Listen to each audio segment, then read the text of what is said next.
But am I on this?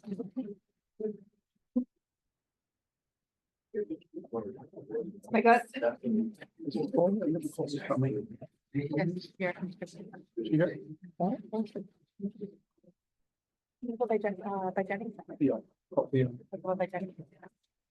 Yes.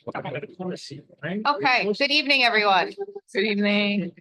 I'm gonna call the meeting to order. It is 7:02. Prior to beginning, I'm going to call for our interpreters to make some announcements.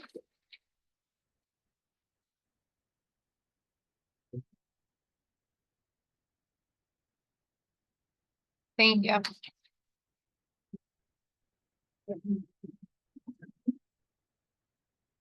各位家长，你们好，我们这里有提供各种语言的翻译，有国语翻译，如果需要的话，可以去后面那里拿一个。 Hola, buenas noches a todos. Tenemos interpretación en español. Si quieren un aparato, pueden irse a la mesa de atrás. 네, 안녕하십니까. 한국어 통역 서비스가 필요하신 분들은 거기 그 회의장 쪽에서 실시간 통역 서비스를 제공하는 그 기기를 제공하고 있사오니 한국어 통역 서비스가 필요하신 분들은 그 뒤쪽으로 오셔서 기계를 가져다 주시길 바라겠습니다. 감사합니다. Thank you. Egypt, can we do a roll call? Present. Robbie, Present. Steve, present. Angela, Present. Amy, yes. Vincent, President. Stephanie, present. Fabiola, Not here. Shauna, Present. Vincent, Present. Hank, Present. Tasha, Benjamin. Present. Perfect, thank you. So before we start, I just wanted to remind people of the norms that we have set for our meetings. Just first off, being present, engaged, limiting distractions, give your full attention. If you're on Zoom, if you're able to put your camera on, we greatly appreciate it. We're going to try to start and end on time and stick to the agenda and keep comments concise. Give everyone a chance to speak, listen actively and respectfully, even if you disagree. Ask questions to understand, not to challenge. And we're going to focus on outcomes on how we can move forward. What's shared in this room is open to the public, so we have our safe space here. And we're going to make sure that during public speaking, everyone is given 2 minutes for public speaking. With that being said, before we start our first presentation of the evening, I wanted to take a moment to introduce our 2 new student members to the council, as we do have student members officially as of today. So I'm going to give you guys each a minute to introduce yourselves to everybody and tell a little bit about yourself, and then we'll go from there. My name is Benjamin Kong. I'm at a Renaissance Academy of High School. I'm going to be a senior this year, and I have lived in District 25. Always really excited. I'm also in 12th grade. I'm in a Renaissance Academy and Bluffing High School. I've lived in this district my entire life, so I've grown up going to school. So I'm excited to be part of this. Perfect, thank you. Well, I'm going to ask that everyone speaks up a little bit when they're speaking so the interpreters can hear us.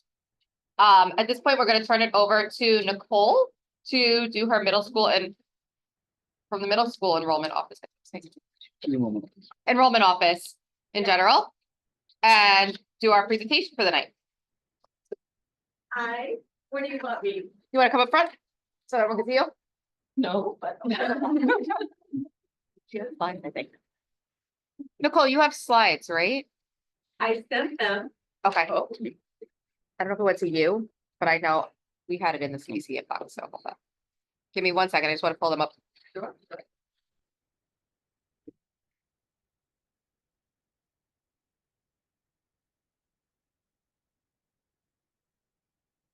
Egypt, do you have access to it from the other day? I'm sorry. No, I was just checking if Egypt has it pulled up. It was just the I can open it. family baby. Oh, here we go. I got it. He's got it. Thank you. You just have to give me access to share.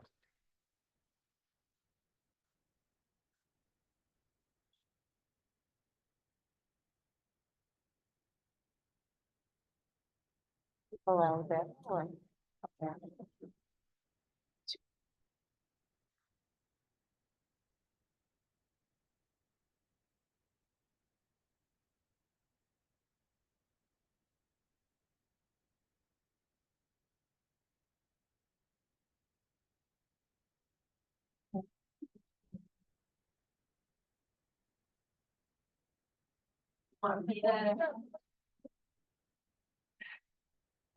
You tell us when to move on and we'll move it for you. Okay, you can just start it, so, for students.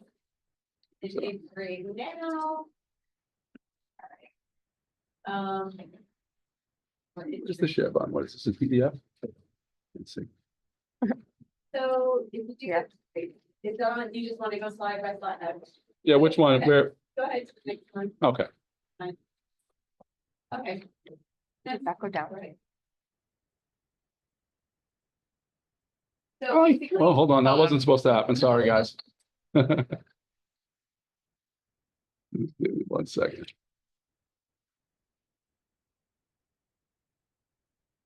There we go. Now you start. There we go.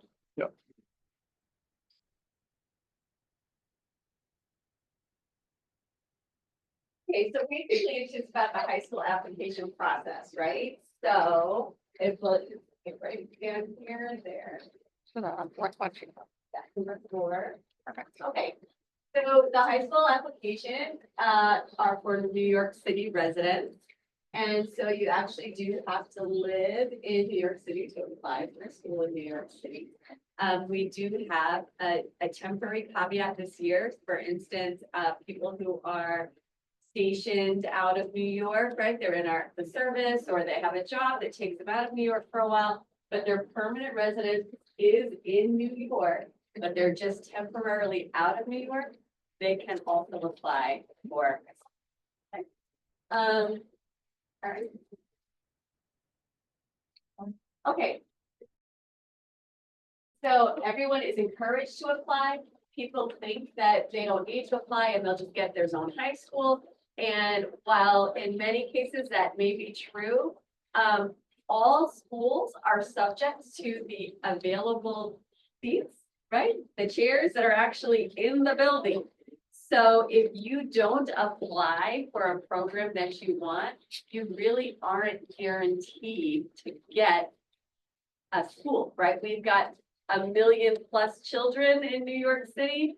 We've got thousands of students applying to our schools. And so we encourage everyone to put in an application so that their choices are heard and recognized and not just sit back and think it's okay, I'm just gonna get my zone. Okay? So we want everybody to apply, everyone. All right. Okay, that's 3 pathways to apply. So everyone can actually put in 3 types of applications every year. So you've got your high school application, that's your regular community schools. You've got your specialized high schools, and then you've got LaGuardia. LaGuardia is its own application, specialized high schools are their own application, and then all the other high schools, right? 3 different ways to apply. How people apply is through their My Schools account. If people started in New York City at kindergarten, they have a My Schools account. They might not remember it, but they do. So anyone who had to apply for kindergarten or 6th grade, you have a My Schools account. So if you forgot that you had it, you do, you have it. All you have to do is sign into myschools.nyc and you can reset your password and you can apply for high school. Okay, so if you didn't have a My Schools account, so you moved in and not in an application year, and you need a My Schools account, you can contact your current school, right? Your family, your coordinator, your parent coordinator will have the information to help you with the My Schools account, or you can contact my office and we can help you with your My So either way, if you're in a private school or charter school, you have to contact our office.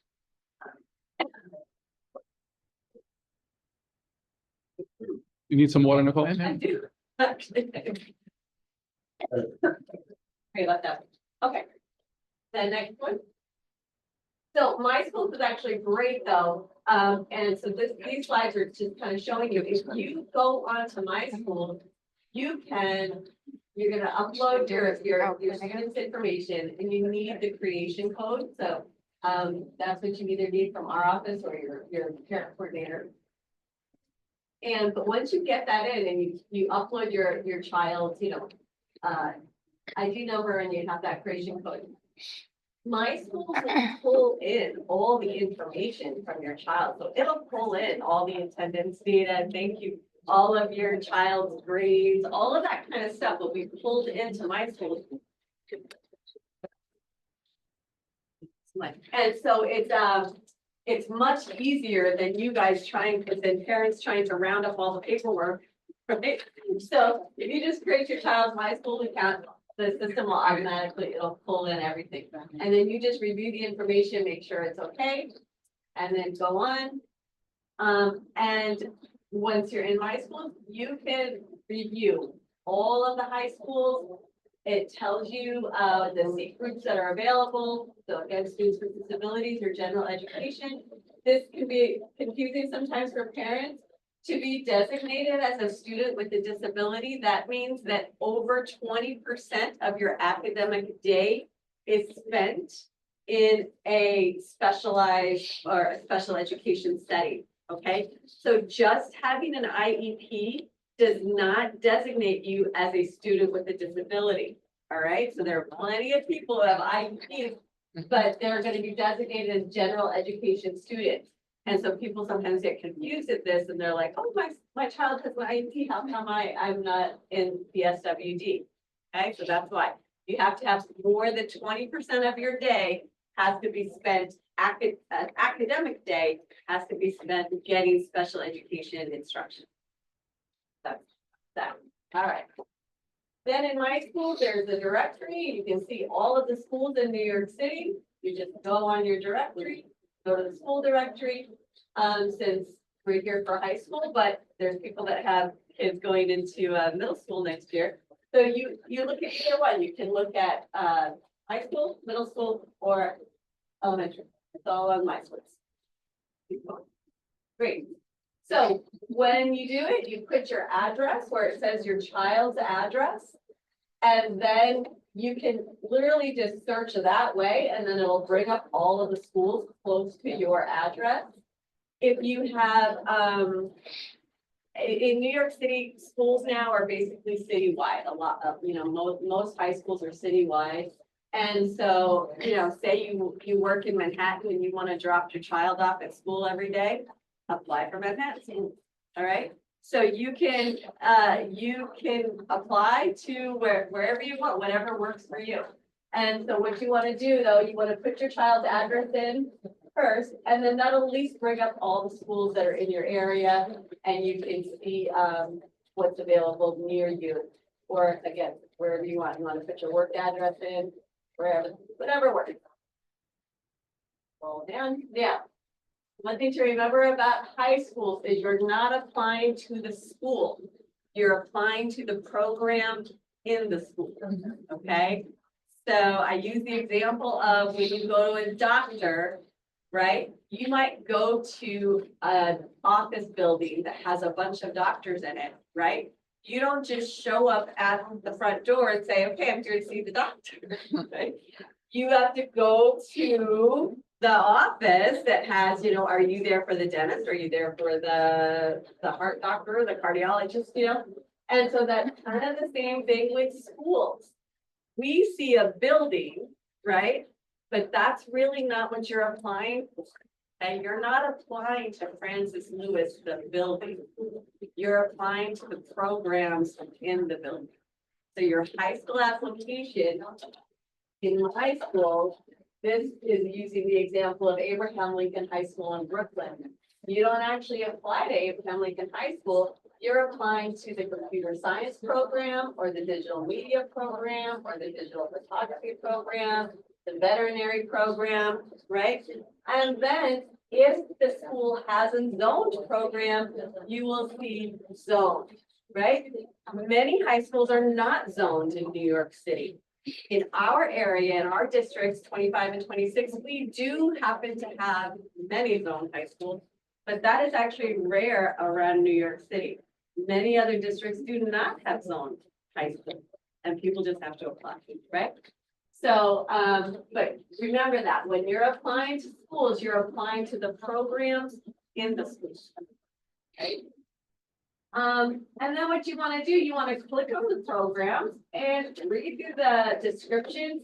See if you think it would be a good fit for you. Every program will tell you the eligibility description.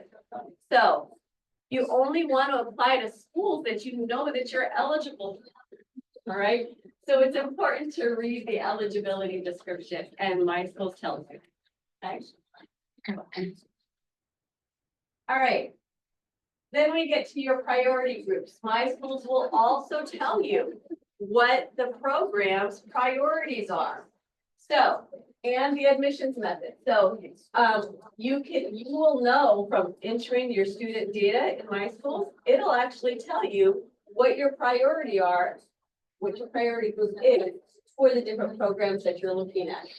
It also shows you the admissions method. For instance, EdOpt means that anyone can apply for EdOpt, and the school, when they make their acceptances, is going to pick a third from the high, third in the middle, a third in the low, right? So no matter your grades or things like that, everyone can apply for an EdOpt school, and the school will pick from the different categories. That's not that way. Okay. All right, your choices do matter. On your application, you want to list your choices in order with the school that you want the most being at the top. Okay?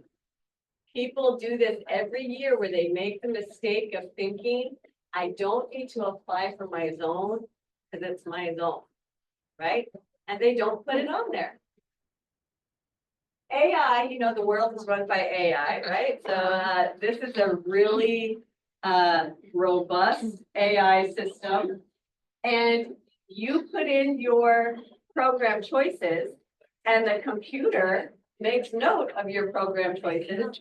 And the computer is going to say, all right, this family chose this school first. I'm going to try to put this child in that school because that's their first choice. Okay. And then the family doesn't put the zone school on. So now, March, when the letters go out and you didn't get your zone school and you didn't get what was number one, you got some other program, whatever, right? And you're like, I didn't apply for this program. How come I didn't get my zone? You didn't apply for your zone. So the computer is not assuming that you don't know what you're doing, right? The computer is assuming you didn't want your zone, okay? And so if there's no seats available for you in the programs that you applied for, the computer is actually going to search to find a comparable program wherever there's seats available. So say you applied for the, I don't know, what's something that kids like now a lot. We get a lot of people wanting to do culinary. So you applied for a culinary program in some school. You didn't get into that one. The computer will look for a culinary program somewhere that has available seats, right? Because you put that you wanted culinary as your number one choice, okay? You couldn't get into that one, but now it's going to stick you in a culinary program in Brooklyn, right? And you're like, I didn't apply for that, right? I applied for, why didn't they just give me my zone if it couldn't give me that?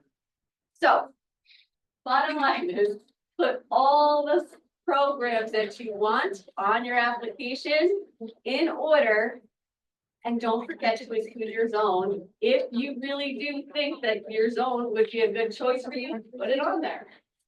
All right. We don't have any limit anymore. You can apply to 1,600 high schools in Poland, right? program.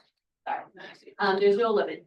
So you can apply, look through, apply for everything that you think that you would be a good, fit for. All right. Admissions methods, people get confused all the time. Audition really means that you have to audition. Okay, there's no other way to get into the school. You got to audition. And like I said, they'll pick third. Open means that it's open. Anyone can apply for the program, and it's just random. The school just when they go through, they'll just pick 1, 2, 3, 4, 5. They'll just pick until their seats are filled. Okay. Screen means there's a screen and you have to meet the screen. So this is very important also. People will live next door to schools that have screened programs and be so confused, right? How come my kid, it's next door to me? How come my kid couldn't get into that school? Because that school, remember, it's not the building, you're applying to the programs in the building. And so those programs might all be screened programs. You have to meet the screen in order to be accepted into that. So some screens are for grades, some screens are for language, right? And remember, all of this stuff is already loaded in the system. So you can't take it and apply for, say, a Mandarin program if on your child's profile, Mandarin isn't listed as their home language, right? So it's very important that you look at your child's profile, make sure all of that stuff is correct, because when you apply, it's going to pull from the data it has. It's not going to put what, you're going to put down, oh, my child speaks, Urdu. I want my child to go to this program. Well, if Urdu is not listed on your child's profile, you're not getting into that program. Okay, so the screen is very important. Know if you meet the screen or not before you apply, because you're just setting yourself up for a lot of frustration, right? My kid's great. Why didn't my kid get into that school? He didn't meet the screen. I don't know, right? Okay. Language criteria is another one. Again, it pulls from the language that is already loaded into your student's profile. The Shazad, that's the specialized high school. You gotta take the test. The only way to get in, you can't transfer in, there's no other way to get it. You gotta take the test and you have to score, whatever the cutoff is for that year. Every year it changes. Oh. All right. Transfer schools are schools for students who are over age and under-accredited. That's what we call our transfer school.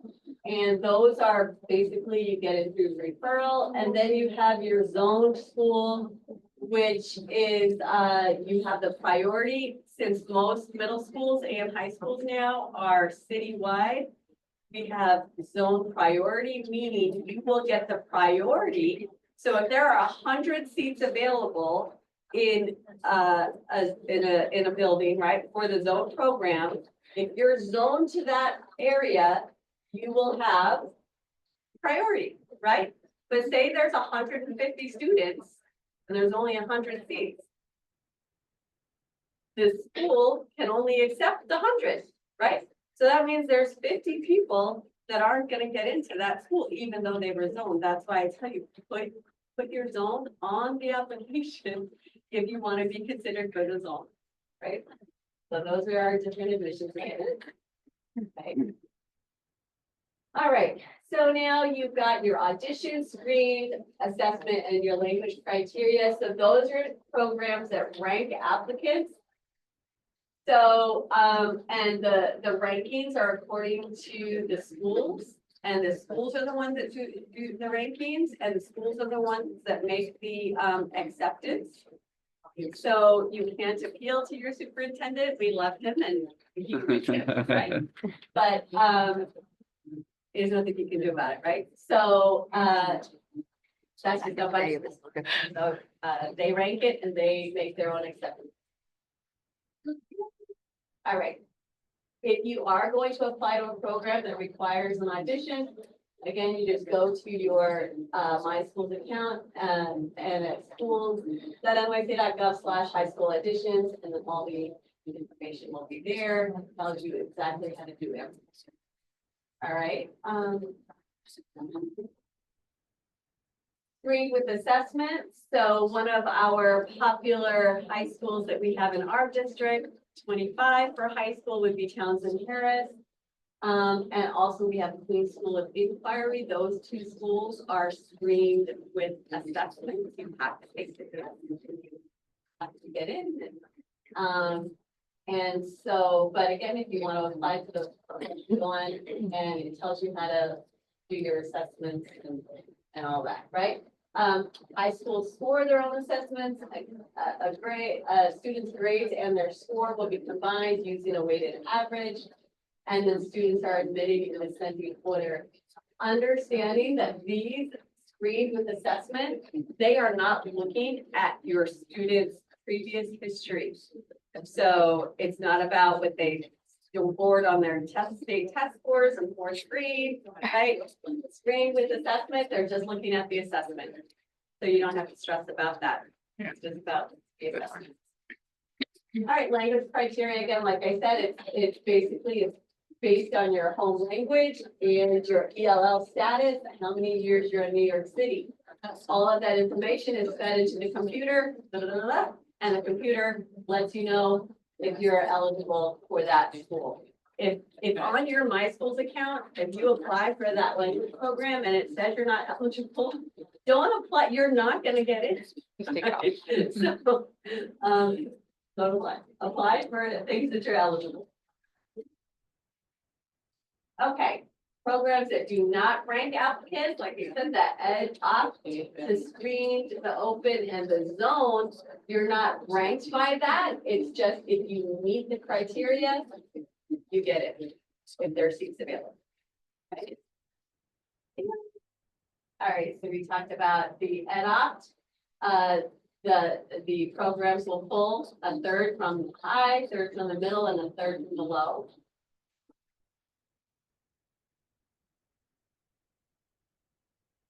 We meet the screen. There's the list of programs of interest on your application. There's nothing else you need to do. The computer will let the school know if you meet the screen. If you meet the screen, then the school will pull you in. Okay. Open programs. These are just randomly selected. And then zone programs, students who live in the school zone receive offers. We also see this every year when people they will apply to zone programs because they really want to get into that school. And they'll apply as a zone. Like I told you, the computer knows if you're zoned or not, and you're not gonna get it, right? So don't waste that spot, right? Apply for something else. Okay, random number and chances of offer. So people always get confused with random number. They think that we have a lottery system. We don't actually have a lottery system. The way that the random numbers work out is, like I was telling you before, if there's 100 seats at a school and 150 people apply, the program will take the hundreds of, will take the students, but then what they'll do is they'll assign this random number. So the random number is actually assigned at the beginning. So when you create your My Schools account, your child gets a random number. It's assigned to them by the computer. And then if you apply for a program that has fewer seats than the number of people that apply, it goes then according to the priority level, right? And if you meet the priority and all that, so if you're in priority group 1, you're gonna get the seats, right? Then everyone from priority group 2 gets it. Now say you're in priority group 3, there's only 15 seats left. That's when then everyone who's left in priority group 3, the computer will then just take your random numbers and it'll take the 15 that are left from that random number in order of the random number. Okay. All right. And there's nothing you can do to get your random number. It's assigned it tells you what it is, Mhm. and that's it. I just talked about how they're used in admissions, something to know, I guess, if your random number starts with a number, that is a higher number than ones that start with a letter. Okay, so if your random number starts with a number, you are going to beat out another kid whose random number starts with the letters. Okay? All right. And so that's the slide that I was just talking to, you know, it's based on how many seats are available. There's got more than the random numbers kick in. And the computer just does it, it's in numerical order, and it'll favor the numbers over the letters.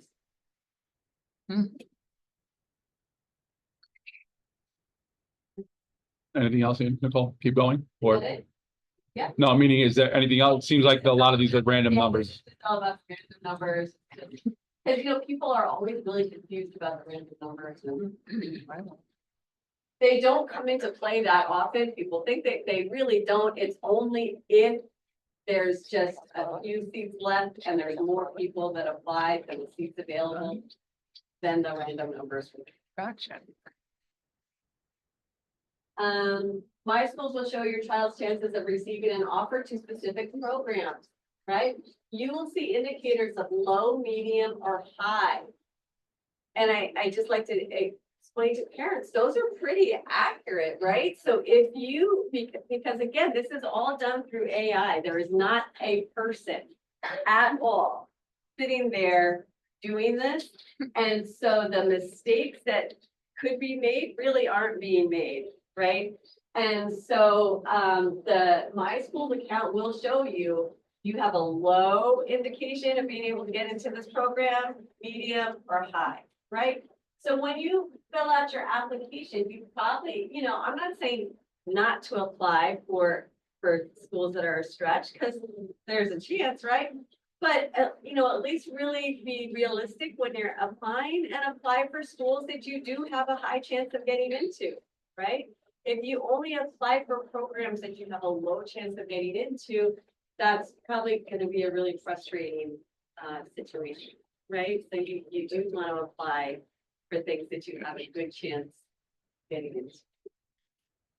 And so it's a pretty simple, it shows you the bars, we're all used to the bars on our phone. So that's the system that shows you the icon. And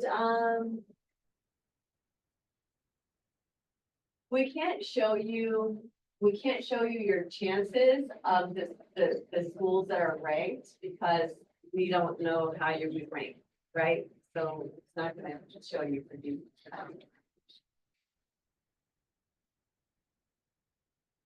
Does give you your chances of an offer, again, with the bars.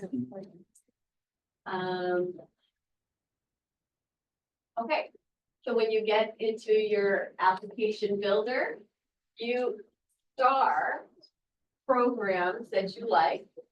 When you star those programs, you'll see if you have a high chance, low chance, medium chance. My schools will tell you, okay, you have starred global learning and you've got a high chance of getting in there, right? This page is still not your application. This is just telling you information about the schools that you and the programs that you favorited. You have to then, based on the information, say, okay, you know what? Even though I have a low chance of getting into this honors academy here, I'm still going to apply. So you're going to go then you're going to click to the next screen in My Schools, and then you're going to apply to the different programs that you have looked at. Okay. We do also get every year where people think that they apply because they starred or they favorited programs, and they think they applied. That's not the application. That's just you telling the system what programs that you like, so that the system can tell you if you have a good chance to get into it or not, right? You have to go that extra step to apply. Nicole? Yeah. Do you know how many more slides there are? I think we're almost done, right? Okay. All right. I know we have some questions in the chat also. Okay. Tips for a balanced application. There's no limit, apply for as many as you like. And like I just said, try to apply for ones that you know you have a good chance of getting into. Specialized high schools, you have to apply for them. The tickets are, it's actually closed now, so if you haven't applied. Sorry, but, there, we have our specialized high schools, the people are already getting notified of that. So you can look on the portal and if you need any information for that, you can. Yeah, you can just keep going. After you take the Shazam, you take the test. And basically the specialized high schools are the most fair process. There is no way to game the system. It is not done by portfolio. You can't bake cookies for the superintendent or, okay. You can't, but. Like chocolate chip, right? I'll remember that. No, kidding, folks, kidding. The Chocolate chip. test puts the kids in order from the highest. And if there's 100 seats available, the school picks the top 100. It is actually, there's no way to game it. That's it. You take the test, you get in. If you do, you don't. If you don't, that's it. All right. So, but again, you want to put in your preference when you do the application because they Brooklyn Tech, right? That was number 2 on your application. And they're filled up with seats or whatever, but your Brooklyn 1 has seats available.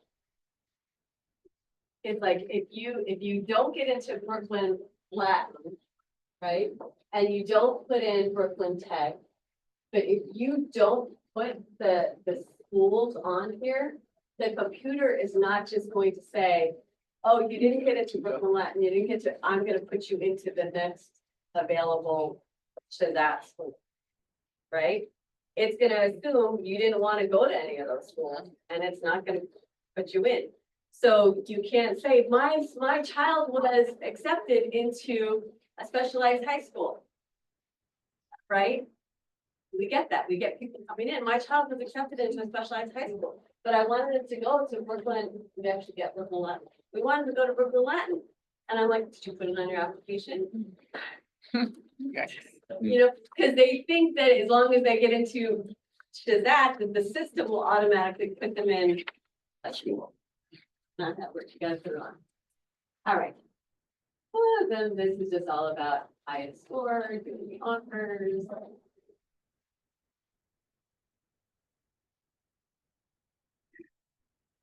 Keep going, Nicole.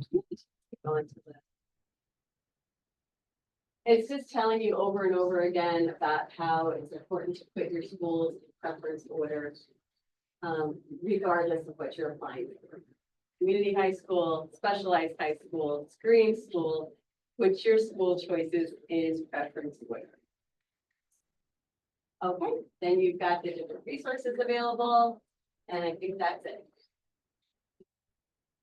Yeah, no, that's what I thought. Okay. Yeah. So first, does anybody on the council have any questions? I did the process already.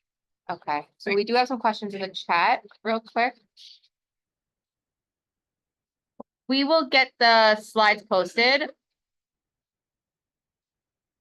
So somebody was talking about their child has a high random number, but they feel defeated already beforehand. Everything that they want, they have like more applicants than seats. What can they do to give their child the best chance to get into a good program?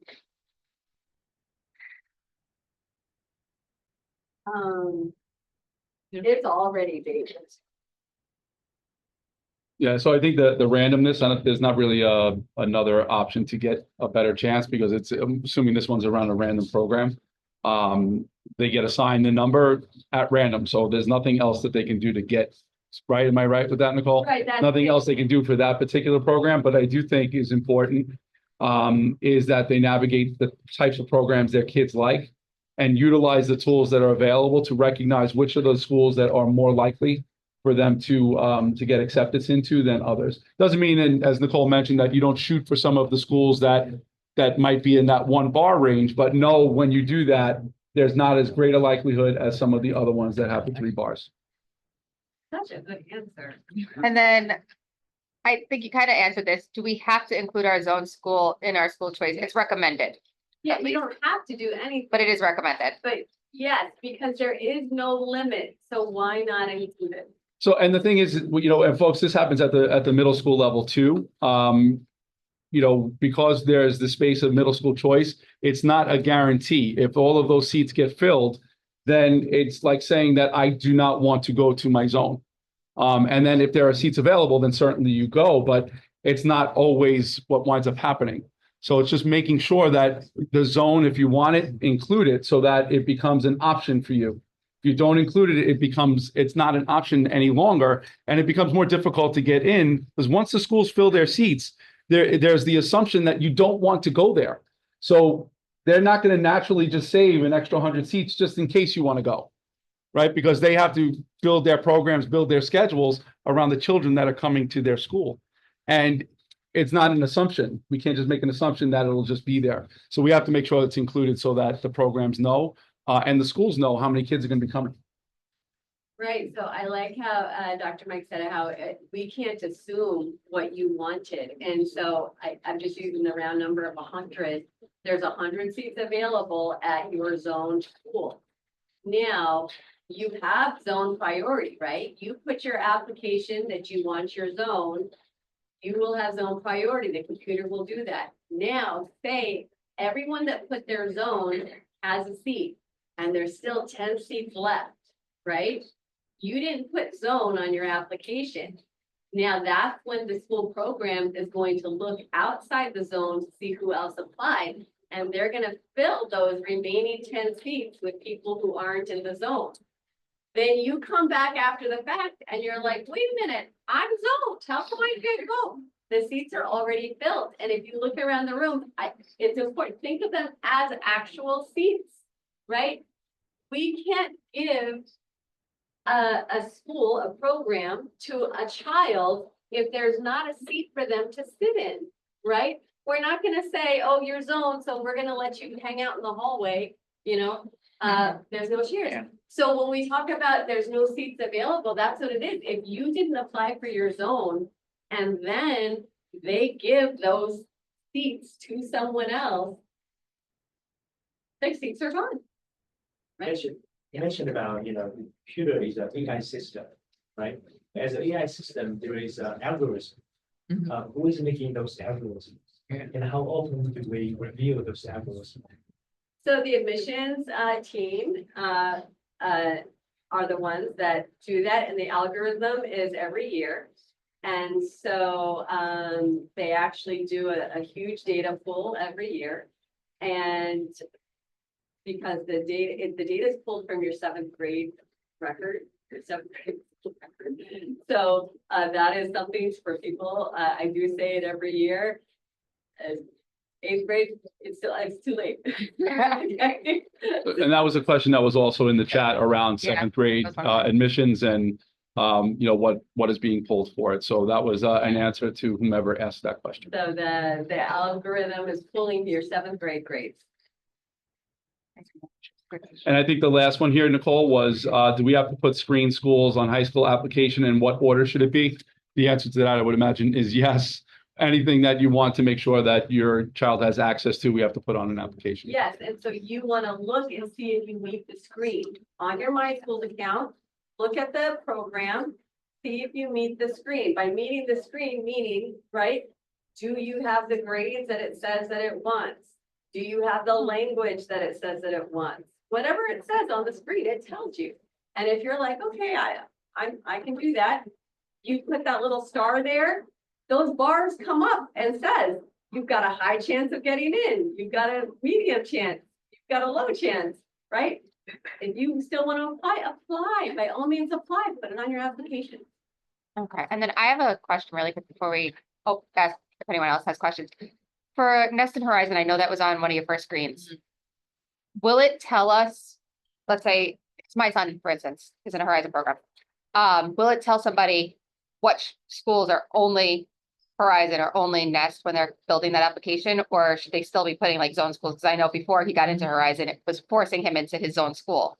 So you can filter for Horizon and you Okay. can filter for Net. Okay. So you can apply for, you can apply for zone, you can apply for other schools, but you can also filter for them. And question. So I know SHSAT is required for the specialized high school, and there are some schools like a Beacon, you need an essay, and some other schools, they require essay or the video interview. Yeah. Like a video. Yeah. So my question is, the middle school students, they still take statewide tests. Is there any high school that look into statewide test results? Not at all. The only way, I don't want to say none at all, because the only way is if some schools will include your grade on your statewide. They'll like roll it into your course grade. So if you scored 90th percentile, they'll give you a 90, say on a, they'll make it like an actual grade. We only pull from your course grade. Okay, the city only pulls from your course grade. We do have one more in Zoom, but I just want to see, do any parents here have any questions? Yeah, Yeah, of course. speak and then they'll Yeah, just make interpret. sure that we have the interpreter here. Yeah. 这样子啊，我现在因为上了我选的这个学校，在我门口有一个，就比如说温斯海斯诺和兰迪斯达里，这四个就在我旁边，可是它没有显示3条道，而且本节名额很远，才会有3条道。So I want to know because there's a school right next to me. However, when I was looking it up on the My School site, it doesn't show me there are 3 bars there. Instead, for a school that is further away from where I live, it was showing 3 bars. So I just want to understand the situation. Right, because it's not, remember, it's not the school building and the location of the building. Yes. It's the programs in the building. Software, yeah. 项目也适合呀，就是我觉得还是最近的是方便教学。我希望是能进步，但是一广告给他们开始。So the program that looks like it's suitable for my child as well, and then since the school is closest to where I live, that's why I really would like my child to go to this school. That would be the easiest. However, I did not see 3 bars there. Right. So it's still something like, So put it as your first choice, I guess. Or So what? you, It's the, Yeah. the program within the school too, I think, is what Nicole is also saying, that there may be programs within the school that are aligned with what, Time to go home. aligned with more with what the parent is requesting, I'm assuming. right, so you might have 8 programs in a school or 3 programs in a school, right? Make sure you look and apply for the different programs. You might get a different bar rating on the different programs.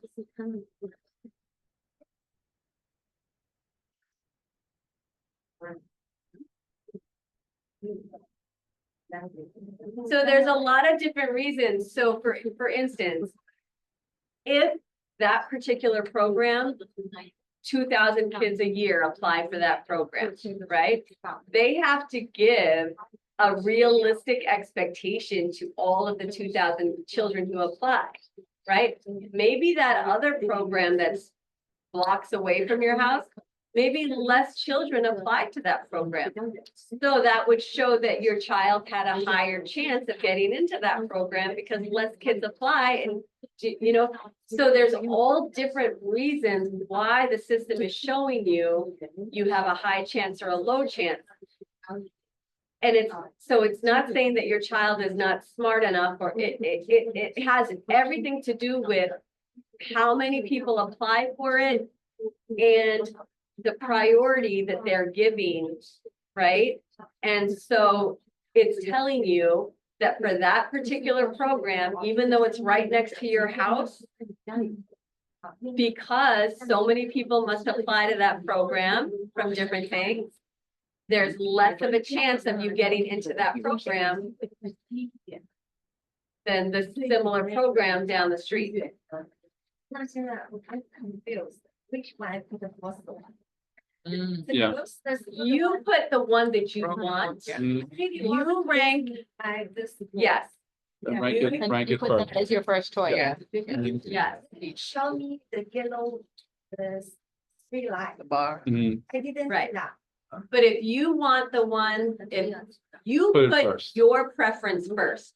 So even if it's only the one bar, put that one first, because on the chance, it's a low chance, but on the chance that the seat's available, they're gonna see, oh, that was her first choice. We're gonna give her the seat instead of the person that ranked it 10 or 100.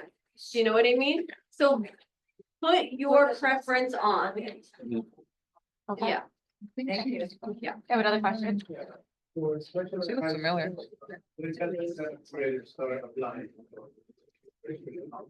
For the specialized, you said? Yeah.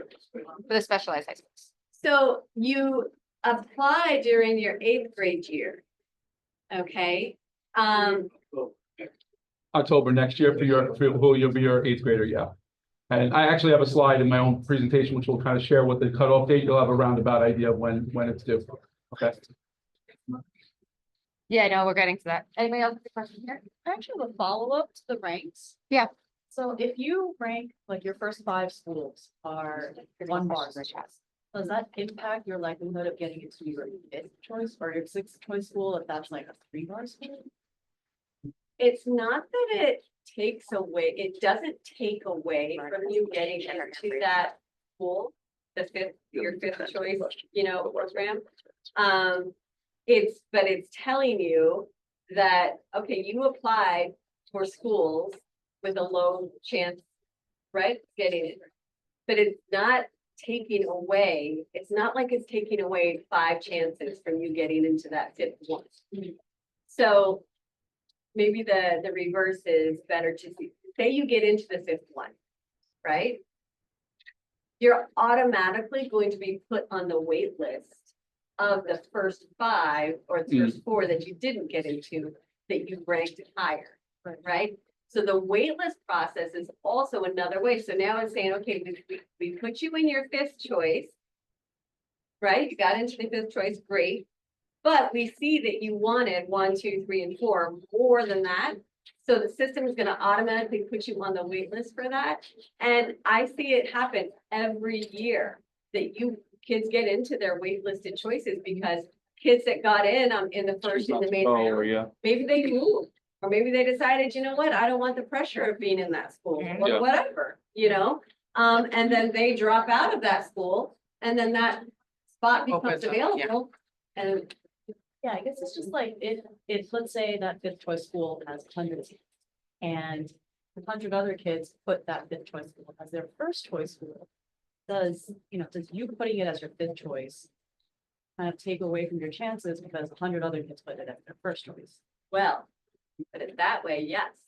But Mhm. the system is going to give it to the kids who said that they wanted That's it. their first choice. They're not gonna hold, it's not gonna hold a seat for a Right. kid who might want it. Right. It's gonna give the seat to the kids who do want it. I know we had a hand raised on Zoom. So there were a Something couple of other questions here, Nicole, that one of them is kind of repeated twice around transferring a child that is a 9th grader that I would imagine wants to be able to move to another place in terms of process. What do they do if they are in a high They school should be applying situation and they now want to be or- able to transfer? And that's what the question is in terms of process, if Okay. they like to be able to move on from the current school they're in. Okay, if you are currently in 9th grade and you want to transfer now, right? You would come to the Family Welcome Center and we would give you the options that are available to you for transfer. And if you validate the reason for the transfer and transfer. Our districts 25 and 26 schools are fabulous. And we actually have the strong belief that the schools of New York are for the kids of New York, right? If you're eligible for a school and there's a seat available, I put you in the school. Do you know what I mean? We don't keep kids out of school. Okay? But you have to, so if you wanted to do a transfer now, you come and we help you and we let you know what's available to you. If the child is talking about transferring for tenth grade, what they would do is they would apply, and my schools will show you which schools, not every high school participates in the tenth grade application process. So if you didn't get into a school in ninth grade and you think, oh, I'm gonna apply for tenth grade, you wanna go on my schools and see if they have a tenth grade application process. Okay, not every school does. And there was one more, I mean, and this one's around, asking a school for a walkthrough even as a seventh grader. To me, that's outreach to the high school and connection with the parent coordinator to see what's available to get a walk. I don't know if there's anything else you would want to add to that. Yeah, the enrollment office does not do that, and we are fair, equitable players, right? And so you want to deal with the school, you can do. But people come and they will say stuff like that to us. Oh, we walked in seventh grade, in seventh grade, the parent coordinator said to come down here and you would, get me in. And And the other question is, would there be a reason why she would be told that she doesn't have a zoned high school? yeah, when they don't have a zone high school. Is there areas Completely no zone? don't have A zoning? completely no zone? Yeah, there are areas that do not have a zone. Okay, so the person who's actually asking that Yeah. does have her hand raised. Myrna, if you want to come off mute. Oh, I know. I've been told the same thing when I was on high Is she able to unmute? Myrna Pacheco? She'd have. No. Yes, I'm here. I'm sorry. I'm trying to figure out my phone. My phone's on its last leg, and I don't want to upgrade. So I was told in my IEP meeting that I do not have a zone high school, and I live on 71st and Casina, and my zone high school for middle school was 165, and then I am down the block 3 blocks away, and I'm at 219. So I'm a 7th grader, and I'm looking for a school that would fit my son's needs, which he needs a smaller school atmosphere, nothing too big.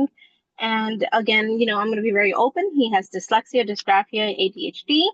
And that's why, I had someone told me that in school and on my IEP meeting, he has an IEP, he can get to any school. It's not about getting to any high school. It's about finding a high school that can work his needs. It's not about taking a seat. It's about finding what can make him a better student and adult and a better person in the community. So I just want to know, what is my zone high school, just in case if, things hit the fan and I have to go to my zone high school and not choose something like out of state, because that is a possibility that I'm looking at. Like, I want to stay here, but I also need to think the needs of my little one. So there are areas all over New York City that do not have zone high school. In districts 25 and 26, most of our areas, most of our neighborhoods are zoned. We do have neighborhoods that are not zoned. All right, across New York City, though, there's many neighborhoods that are not zoned, right? So, if you were told that that address happens to fall into a non-zoned area, you can always. Yeah, and verify. Myrna, that's something we can connect you with Jenny, and we can see what we can do to kind of get you the information that you need for that. I put the link to the school finder in the chat. Thanks, Lois. Yeah. All you got to do is put in your address, and it will show you your zoned elementary, middle, and if you have a zone high school, which your high school is. Like, where is he? Thank you. I'm Yeah, I appreciate that, because I just had an IEP meeting, and when my counselor looked it up, she says you don't have a zone, and I found that incredible because I asked oh God, I can't. It's by McDonald's. That's how I know my schools. It's I think it's my zone, and what it's discouraging is that I'm trying to find a school that fits my child's need, not just put a seat in because he has an IEP and the school has it. I'm not down for that. I know some parents are, Thompson Harris, my kid wants to go to Thompson Harris, but I know if he does, because they have a seat available, he won't be able to keep up with the curriculum. And that's not fair to him or the school itself. People that don't have a zone, I know that might seem a little unnerving. But New York City, we have best schools in the world in New York City. And having an IEP, going and looking at the filters in my schools, finding programs that are a good fit for your child is really what I would say to do. Even if you had a zoned program, that's one program. A lot of people have zones and don't like their zones. They want other schools, you know? So I wouldn't get so, upset if you don't have a zone, because honestly, you have the opportunity to go anywhere, that would be a good fit for your child. And we've got wonderful schools that can support the IEP.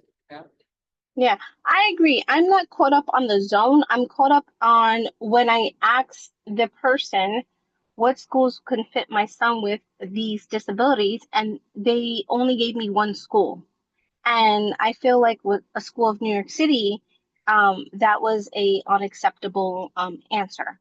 You know, given how many schools we have in high school, you can only name, Flushing Veritas, I believe. Meanwhile, there's, I'm sure, many more that can help my child. So again, I want to know who I can speak to in the district level that can help my kid find the right school and the right fit for him, to make him a better person for our community. Yeah, so Myrna, that's something we'll talk about. You can connect with Jenny and we can sit down and talk about your specific case. But in the end, we can certainly guide, but the choice in the end of all of those things is going to be yours as a parent for your child. But finding certain ones that you can look at a little bit more in depth, that's certainly something we can support you with. It's going to ultimately be the choice that you get to make for your kid. And going to those sites, I do encourage that. So we will certainly touch base with Jenny. We'll look through it. We'll connect you with Greg from our student services team, and we'll get you good and squared away. Okay. Okay, totally appreciate it. Because when I was in high school, I picked the furthest school away from my house. And that's how I'm 43 years old. And that's how I picked my high school, the furthest away that my mom could find me. Times are different. And we pick schools that could make our children better human beings into our society. So that's what I want to do, so definitely I will speak with Jenny. Thank you for listening to me, and we'll touch base. Thank Got you, it, Myrna. So I know there was people asking about the slides. We will upload that onto our website to make sure that everyone is able to access those slides. And I think we did get one or two. So it says, is the assessment for screen schools taken before submitting the high school form or after? So if you apply, because remember, there's different kinds of screens, right? A screened school that's just a screen school, you don't have to do anything. You just apply for it. Okay, the screen's already built in. If it's screened with assessment, you apply for it and then it will tell you what you need to do the assessment, right? You arrange that with the school. And then there was Jumping, a very quick question, regarding the zone school. How can we find out whether an area has no zone school? So that link. Yeah, so the link that Louis just put in will give you the school finder. All right. It'll show you who's connected to your address. Schools connected to your address. okay. We're going to say thank you to Nicole. If anyone has any additional questions, you can reach out. We'll help you. I'm gonna say thanks to Dr. Mike because he had great answers there. No, definitely. Thank you for coming. All right. And then Thank just you, in Nicole. case some parents do have any questions, if you have any questions around middle school admissions, you can also reach out to the Office of Enrollment and they'll be able to help you with that as well. Of course. So our next item on the agenda, I'm gonna actually pause on for a minute. You get a little break for a minute. Oh, wow. I'm gonna jump down to public speaking first, just because I know we have some people here that are waiting to speak, and I know that it's already a little bit later. So we're gonna jump to public speaking, give people a chance, and then we'll go back to the rest of the agenda. So if you were looking to speak and you're on Zoom, just have your hand raised and we'll get to you. But I know we have some people that did request to speak. Egypt? Alex first. Al? wherever you want, wherever you're more comfortable.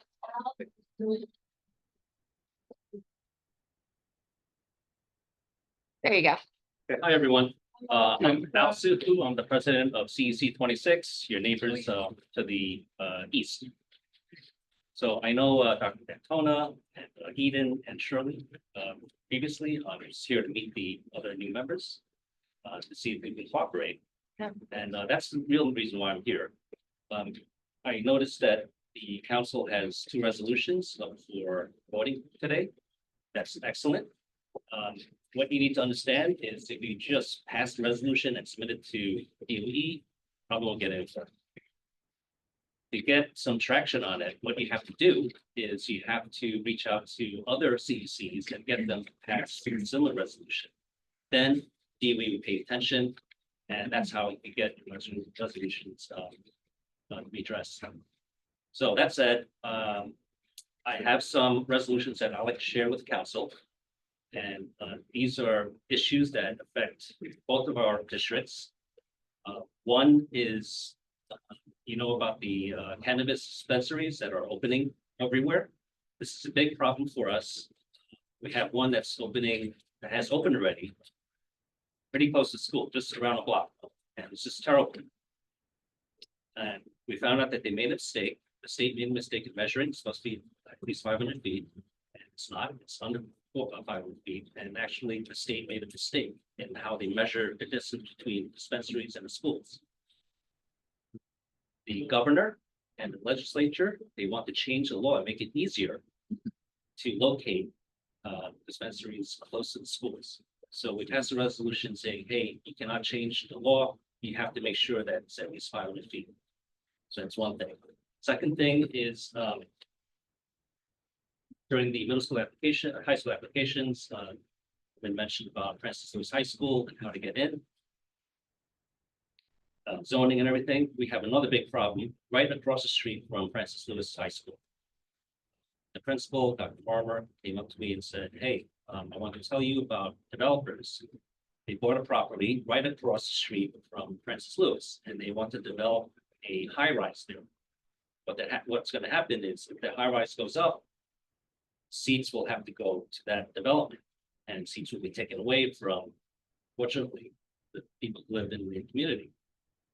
And these things are going up everywhere, including here in Flushing. You walk in downtown Flushing, you see condos everywhere, and where are the schools, right? So we wrote a letter to the community board opposing this development. And then finally, we have another resolution on getting a new site for the HBCU early college prep. They're situated, co-located in a middle school, which is not, I think, ideal. So we asked DOE to locate a better site. All right, so that's it for me. I have no resolutions. I can share it with you guys. Can you email a copy We to can me? email a copy too, but I printed 2 copies, so 2 sets, so you can take a look at it, but I will email it to you. Perfect. Yeah, if you could send that to me, that would be Okay, so let me awesome. just close out before I go. I just want to answer the question of the mom over here. She asked about the Queens High School for Language Studies, I think, and why there are no bars. The answer is because there's an additional assessment test, language assessment. That's why the random number does not matter. Okay, so unfortunately, she didn't give you the right answer, but that is the correct answer. Any schools, high schools that don't have bars on it, that means there's an additional assessment. So then the random number does not take effect. All right, so I'm done. Thank you. Glad to be here, and I brought along a CEC member from District 26 who just wants to say a few words. Thanks, Al. Oh, Thank you. Sit next to me. Hi, everybody. Hi. I am his friend. I was gonna say sidekick, but I'm not that, capable. But I am the EO member of CEC 26. So I'm here to sort of, say hi to everybody, and I think I will try to speak with the EO rep for CEC 25 to see if there are ways to collaborate and help each other. I'm sure we all have There's a big group of EO students within 26 and I'm imagining up to with 25.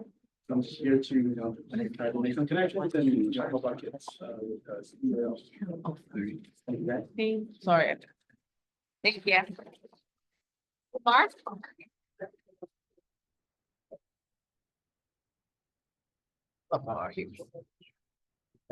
Never had this. Updated? Awesome. I didn't even talk about it yet, so you're gonna talk about it before me, so. Top 10. They're in the top, no, the fifth in the country. My school. Hi, everybody. Good evening. Good evening. So if I haven't had the pleasure of meeting you all in person, my name is Lamar Hughes. I am the UFT representative for District 25. Hello. I see a lot of faces. How are you? I'll introduce myself later. So my home school is also PS 201. That's the one across the street from Queens College. So I've been there for about 15 years, something to that effect, plus another 10 in my first district, the District 29. So this is year 25. I'm coming with two announcements, two bits of information to share. The first thing I want to discuss are our paraprofessionals within our school district. Show of hands if you have worked with or was and are or have a one-to-one para with your child or just as familiar with the idea of paraprofessionals. Anybody? Okay. So we understand how important they are to the lifeline in our school buildings. We understand the work that they do, which is really a ton of intangibles that work, that are geared toward the students in our district. We in the UFT are working towards making sure that our paras citywide get the respect that they deserve, get the support that they need. And to that end, we're having a citywide day of action on Thursday, November 13th. It's all day. It's everyone wearing blue. So if you go into a school building on the 13th and you're like, wow, we're supporting paras. Okay. My ask is that if you feel so inclined to show that support to your paraprofessionals as well and to the paras in our district, we're inviting you please to spread the word to your colleagues so that we can make sure that our message is heard as loud as possible. While that is going on, our president, Michael Mulgrew, our paraprofessional chair, Priscilla Castro, and some other paraprofessionals are going to be testifying in City Hall downtown, lobbying and advocating for our paraprofessionals to get what we call, colloquially, we call our respect check. You may have heard another UFT member, Joe Kessler, the former rep, maybe I've spoken about this in September or so. So that's where we are with that. The idea is that annually, we're working on paras, we're getting an annual $10,000 check on top of their salary. The purpose of that being, we can't add that onto the salary because we're already under contract, but we're trying to find ways to bridge the gap between teacher salary, administrative salary, and paraprofessional salary. So that's step one in the process. So we're really looking for as much support as we can. If you go into schools and you see people wearing blue, that's what we're doing. If you feel so inclined to have your children wearing blue, have at it, right? Let's make this as blue as possible. The other announcement is that every year we do a family night within our UFT. We've done New York Islander games over at UBS Arena, and we're continuing that tradition with having a game at Madison Square Garden, watching St. John's against Ole Miss. So, and it will be Saturday, December 6th. Eden has graciously offered to, well, not offered, agreed. I offered, she said yes. But like we discussed it and said, why not we make it a UFT CEC conjunction? There's a flyer. I have a couple more if you want to take a look through it. And really I'm going to be promoting this throughout the district with our members. Why not have parents there at the game as well? Let's make this a big District 25 event. If you're interested, I'm going to give you one number to remember, section 220. It's not on the flyer, but that's the section that we have reserved for our event. So when you register, you're going to get an email confirmation. That's going to take you to buy the tickets. Go to section 220. That's where we'll be. I'm going to be at 220. It'll be really disappointing if Dr. Mike is over at 204 and we can't say hi to each other. So I wish you all well. Have a great evening. Yes, sir. In terms of the, I mean, the wearing blue, right?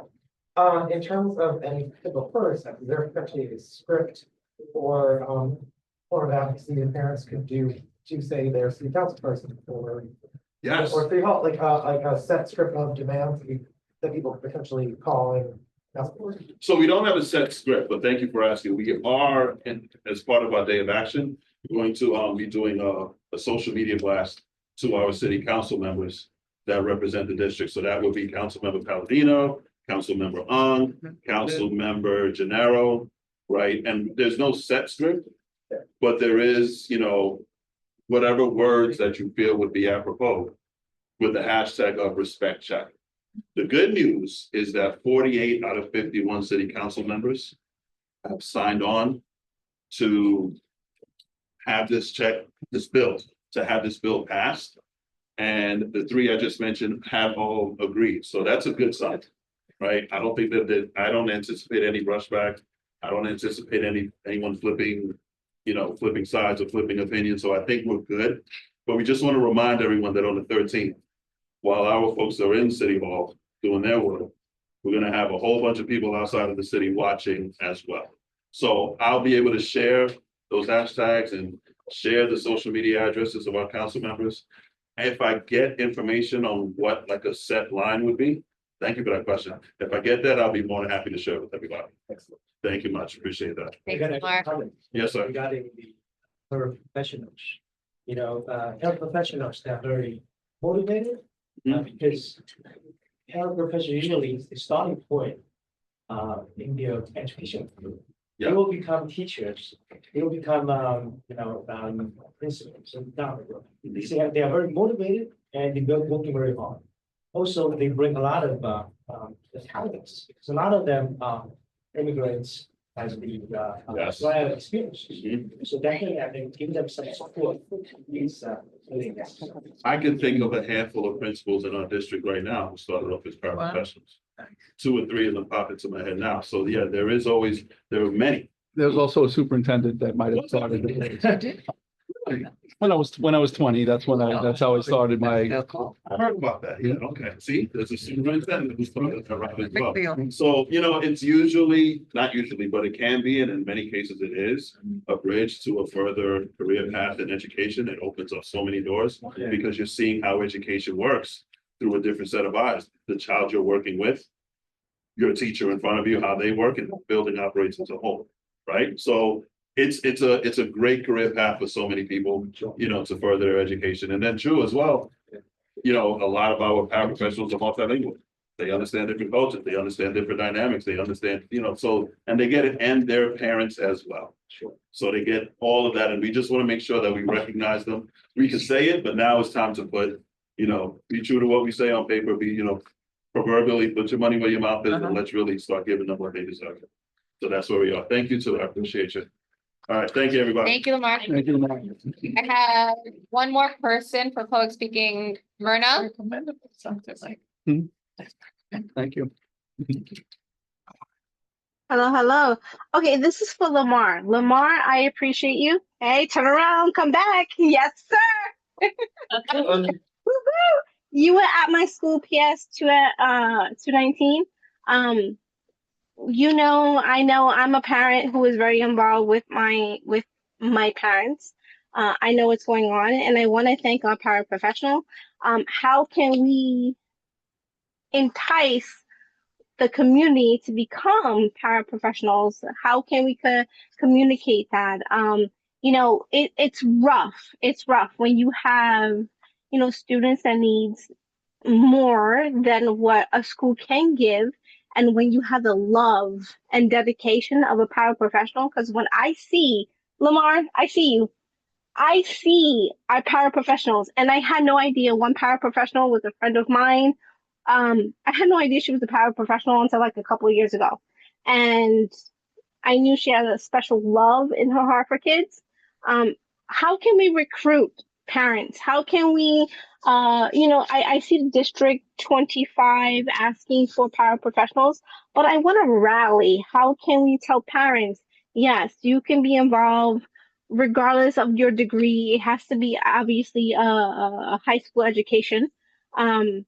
I know I love my kids in my school. I have two kids. I gained, I think, 1,200 because my high school kid and my school.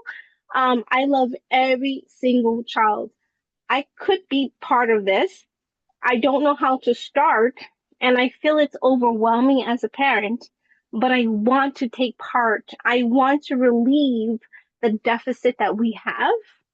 And how do we start that conversation with parents when we're trying to have them to be involved in PTA and SLT? And, it's asking a lot of them. So, Lamar, like, how can I tell parents, hey, let's jump in. Let's be a part of our school district. Let's be the change that we can be because I know we can as parents. Okay, that's a good question. I think sometimes there's a lot, I can speak from my experience when we're organizing or when we're trying to get as many people as possible in a particular direction or give information. I take on the responsibility of doing the legwork and just being visible and letting people know that I may have access to what they're looking for. I think a lot of it starts with conversation. I think a lot of it starts with being in a space where you can openly have that dialogue. If the question is, how do we guide them? I think we have a plethora of people here where we could say, how do I, in terms of applying for those positions, and when we have the nomination, is the nomination period open now? I'd have to double check. There was a period that it was not. I'm not sure if it's open right now. I want to say there was a nomination period. I want to say it's about October-ish. Don't quote me on that. That's the first space. They can apply, and they would have to apply to get their license through the DOE. They would have to apply to go through that process, and then they can get nominated by a particular school. That's the first place. Finding who would want to do that is really being open to having conversations with parents and really getting them involved in the school community as much as possible. That's the way the two routes that I would look into. That's the two spaces that Yeah, and someone was actually kind enough to put the link in the chat from the DOE site, which is career opportunities, which includes the applications for paras and substitute paras. Which is on there, and it shows you what the requirements are and such right in the DOE portal. Hopefully that answers your question. Yes, yes. Yes. I'm going to spread the word because, honestly, there is a shortage in paras, and paras play a, predominant role in supporting our classroom. When you have a para supporting a classroom that needs the help, you could see the growth in each individual. And there is a shortage, and I can contest to that. We have amazing paras. So I want to spread the words to our stay-at-home parents that don't be afraid, because as a stay-at-home parent, I sometimes feel afraid to do something that's out of my norm. So again, I'm going to take myself out of that norm, what I feel, and make sure that if I'm going to speak to parents on becoming a para and being part of their school society, I'm going to do the same. So, Lamar, thank you. Dr. Detona, thank you. I'm here to support our school system. District 25 has always been amazing, from the get. I have a 16-year-old, so I've been in District 25 for more than 16 years. So I want to thank you so much for everything that you guys have presented to us and listen and actually made a change. Bernard, I'm gonna give you my contact info. I'll go log in and I'll pass my contact info on to you so we can further the conversation. Is that cool? Gonna take that to you. Yeah, All right. they're good. Anything else for public speaking? Was there anyone in the chat? No one else. That's also Perfect. nice. So we're gonna go back to our agenda. So Dr. Mike, the floor is yours. You got 25 minutes. 25 minutes. Oh, We have man. to make it shorter because we're so behind, but. Love being on the clock. Time. Time. What am I doing here? I went into the wrong thing. You tell me when. Oh my God, I'm really on the clock. Hold on, you're making me nervous. We're at 8:30 already, that's why. You're making me nervous. Okay, guys. All right, I'll try to get through this as quickly as I can. I'm never short on being able to talk about things. So connection before content, I will skip that for tonight, but You guys know that is a hugely important part of what I'm asking all of our schools to do to make sure that we're building relationships. Talk about a couple of celebratory things, updates, reminders, and then just give you some district goal updates in terms of where we are with our goals and a couple of points for you guys to recognize in terms of our current data, where we want to move forward in each of these areas. So October, month full of opportunities, both inside out of the classroom. We've started a number of our athletic programs, which is a huge component of our work here in District 25. For me, it's about building the whole child and the whole student and offering opportunities for a range of things. So whether it's soccer, a relationship with New York City Soccer Club. So we have a really great relationship with NYCFC. We have our basketball program going on for our middle and elementary schools. There's volleyball and so on there. And there are so many sports I'm not going to talk about right now, but that is up and running. Breast Cancer Awareness Month, we had a number of our schools really participate and engage in that. And, unfortunately, there are way too many people that are around us that have been impacted by cancer in some way, shape, or form. So we do like to make sure that wherever possible that our schools are connected. And you can see just by some of the images that is something they have taken very seriously. Monthly newsletter. In the event that you are not aware, we do send out a monthly newsletter and make it available for the district, for our families within the district so that you can see a larger range of what's happening. We do encourage you guys to subscribe. You'll get a free, you'll get a monthly update for you guys. Free. Oh my goodness, like you have to pay for it. A monthly update in terms of a newsletter from us so you can get an idea of what's happening on a regular basis.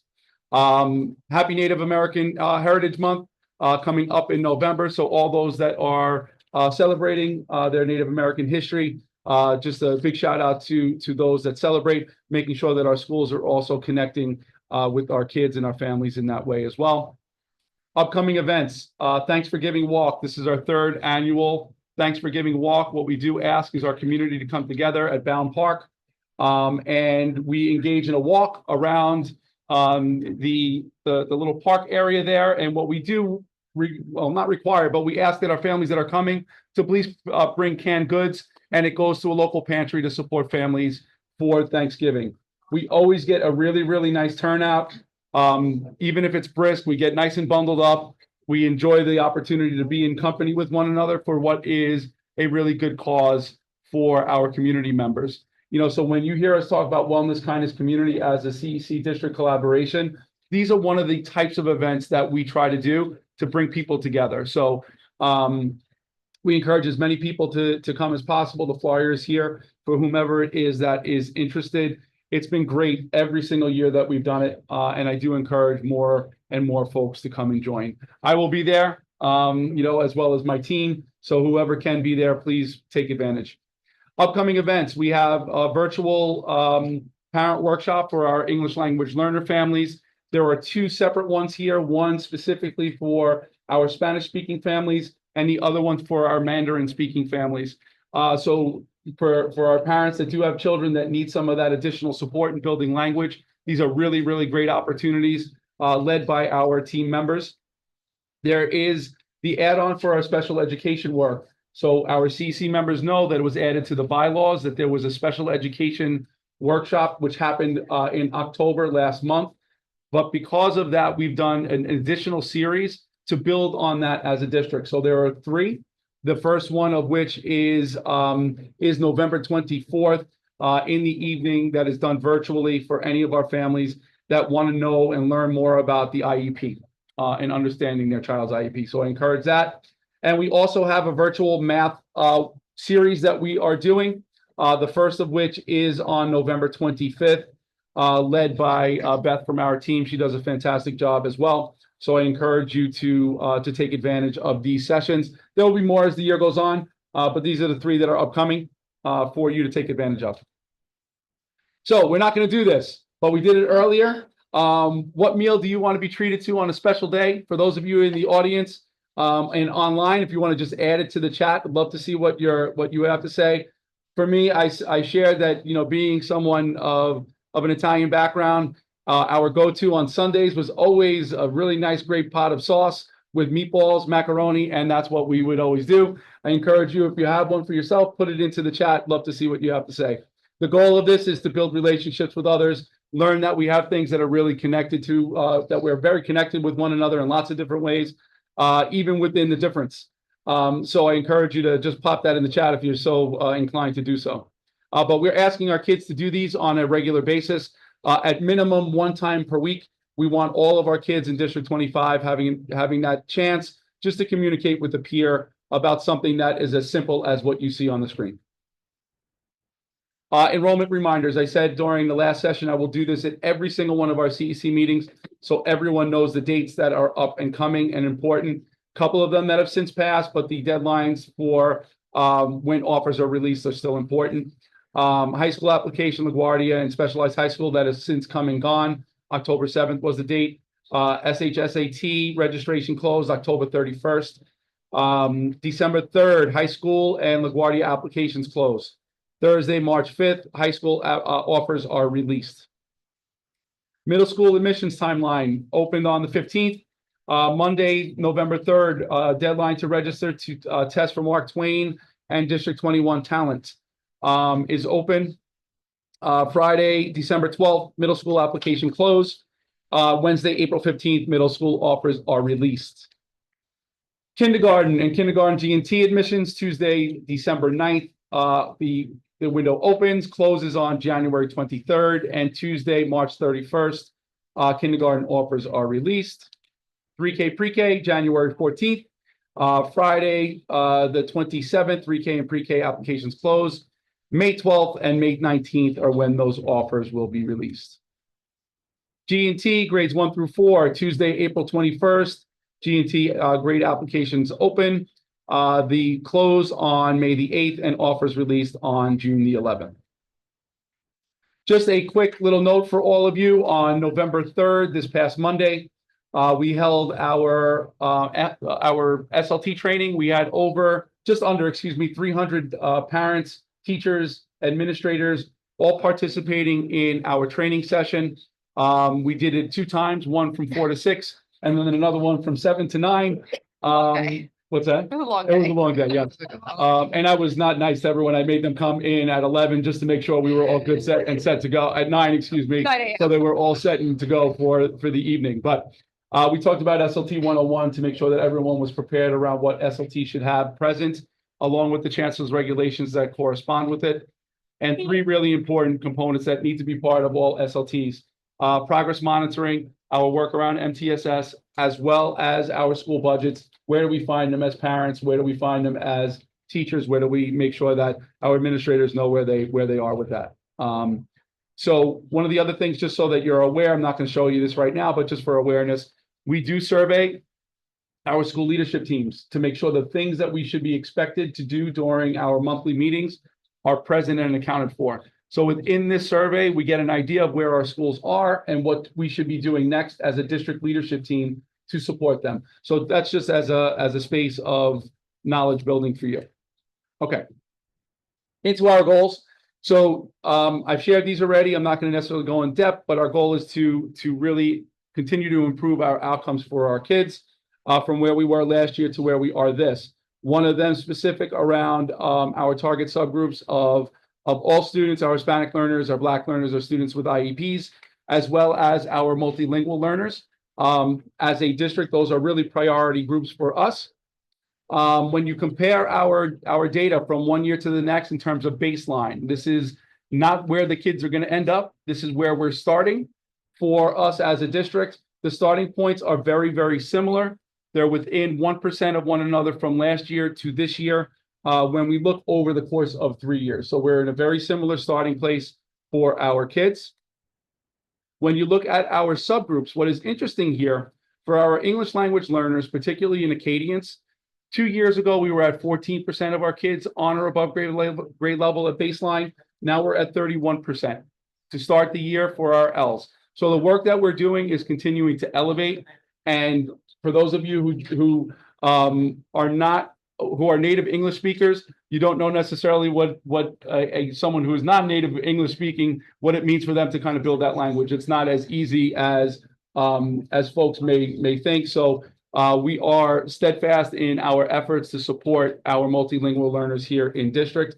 And similarly for our students with IEPs, you see a difference from 2 years ago to where we are now. Again, with the intent of continuing to grow. Our kindergartners did start off in a lower space than where we were last year. So it does mean we have a lot more building to do for our 5-year-olds to make sure that they are ready to go and become proficient readers by the time they get into 3rd grade. iReady, as I mentioned, our subgroups, similar performance from where we were 2 years ago to where we are now in terms of starting place from 2 years ago, last year, and this year.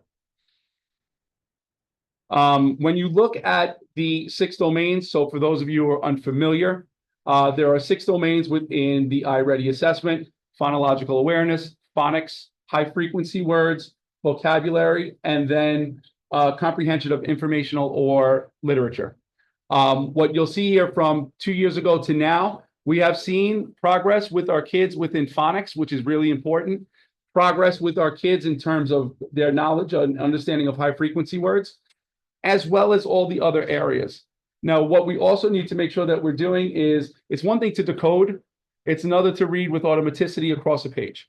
And I don't know about any of you, but I'm sure you can all agree that there have been times that you've had to go back and read something again because you were not completely focused on from the first word of the sentence to the last word in the sentence. And then you're like, well, what did I start with? So if we are not building that automaticity, then it's more difficult for our kids to build comprehension. So that's why these foundational spaces are really important. Supporting our L's, areas that are really important to us, building background knowledge, and making sure that we're explicitly teaching vocabulary. So there are things that we're really calling for inside of our schools. We've developed and we are part of a pilot across 10 of our elementary schools using a program called English 3D for our entering and emerging English language learners to help build their muscle as students across grade levels. We do a really good job of testing children out by the time they get to 3rd grade, but our English language learners come to us in 3rd grade, in 4th grade, in 5th grade, all the way up to the 8th grade, and we have to build some of that foundation. So the reason why background knowledge is really super important, and I want you guys to all look at this. Please take a moment and read this to yourselves.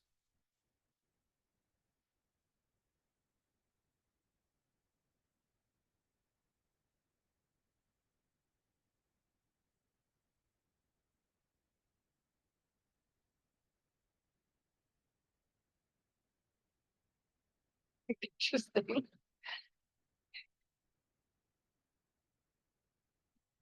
So just take a moment of pause. How many of you were comfortable in reading it?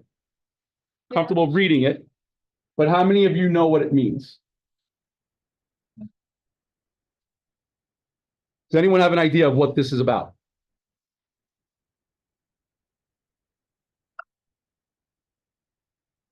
Anyone take a stab at it? Trying to figure out how to operate a cement mixer. Operating a cement mixer. Anyone else have an idea? Like she's building something. Building something. I think the words they use in the front roller coaster. Doing something that's never done. I feel like it's a tongue twister. Something never done before. I think Benjamin it's looks some at kind of- Ben. You look like you got something that you're I ready. think it's like a trick something. Competition. Natasha, anything? So now what if I were to give you this?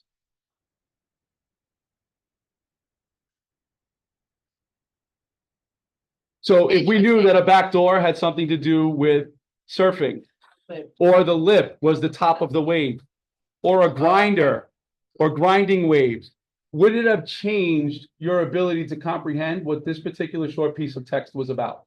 Yeah. Yes. Right? So if we go into it, even as fluent readers, we could read what was on this page before, but we weren't able to make sense of it. So when we're talking about, particularly for our multilingual learners, it's about how do we create space and opportunity to build some of that background knowledge so that there's entry into the complex pieces of text we're being asked to read.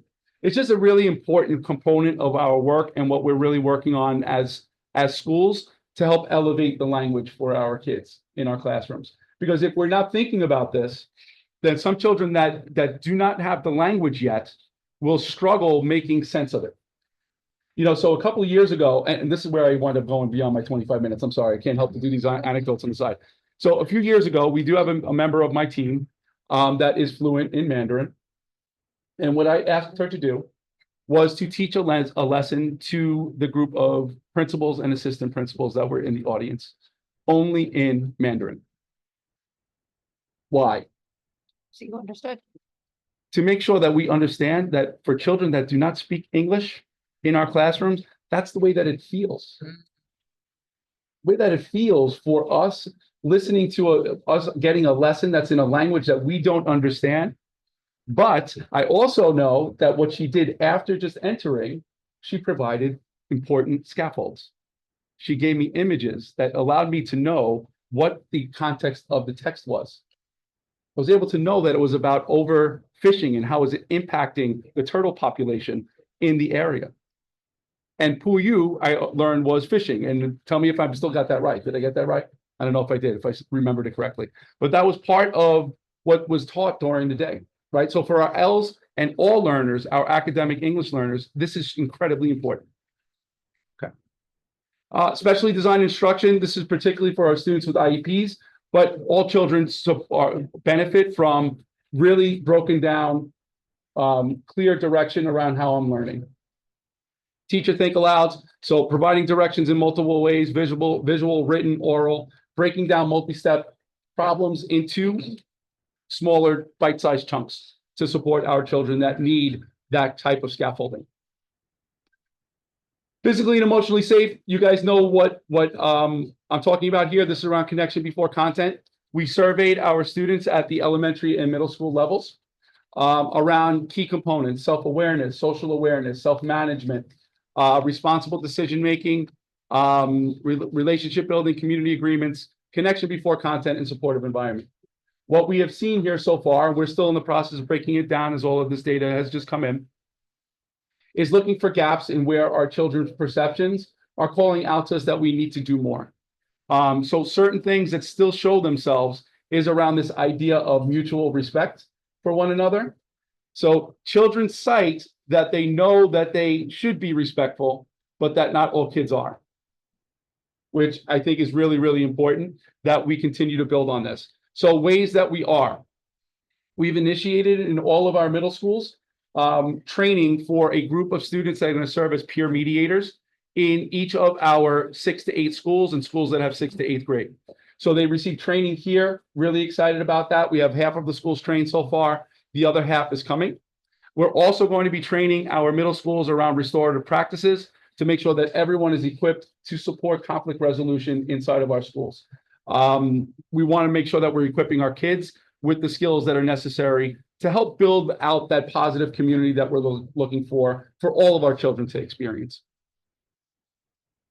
Mathematics, as you guys know, focus around sense making. Shared this already, not going to spend too much time going back over the goal, but as much as I am the data. So when you look back over the 4 years, the bar on the right is the current one. So we see a positive trajectory for starting place for our kids, comparatively speaking to the last year, 2 years, 3 years ago.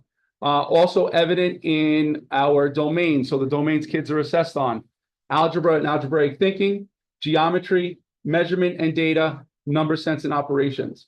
Now you might look at this and say, well, geometry, it looks like it's the biggest struggle. It doesn't tend to be by the end of the year. The areas that are always emphasized and need to be emphasized are number sense and operations, as well as algebra, particularly fractions, proportional relationships, ratios.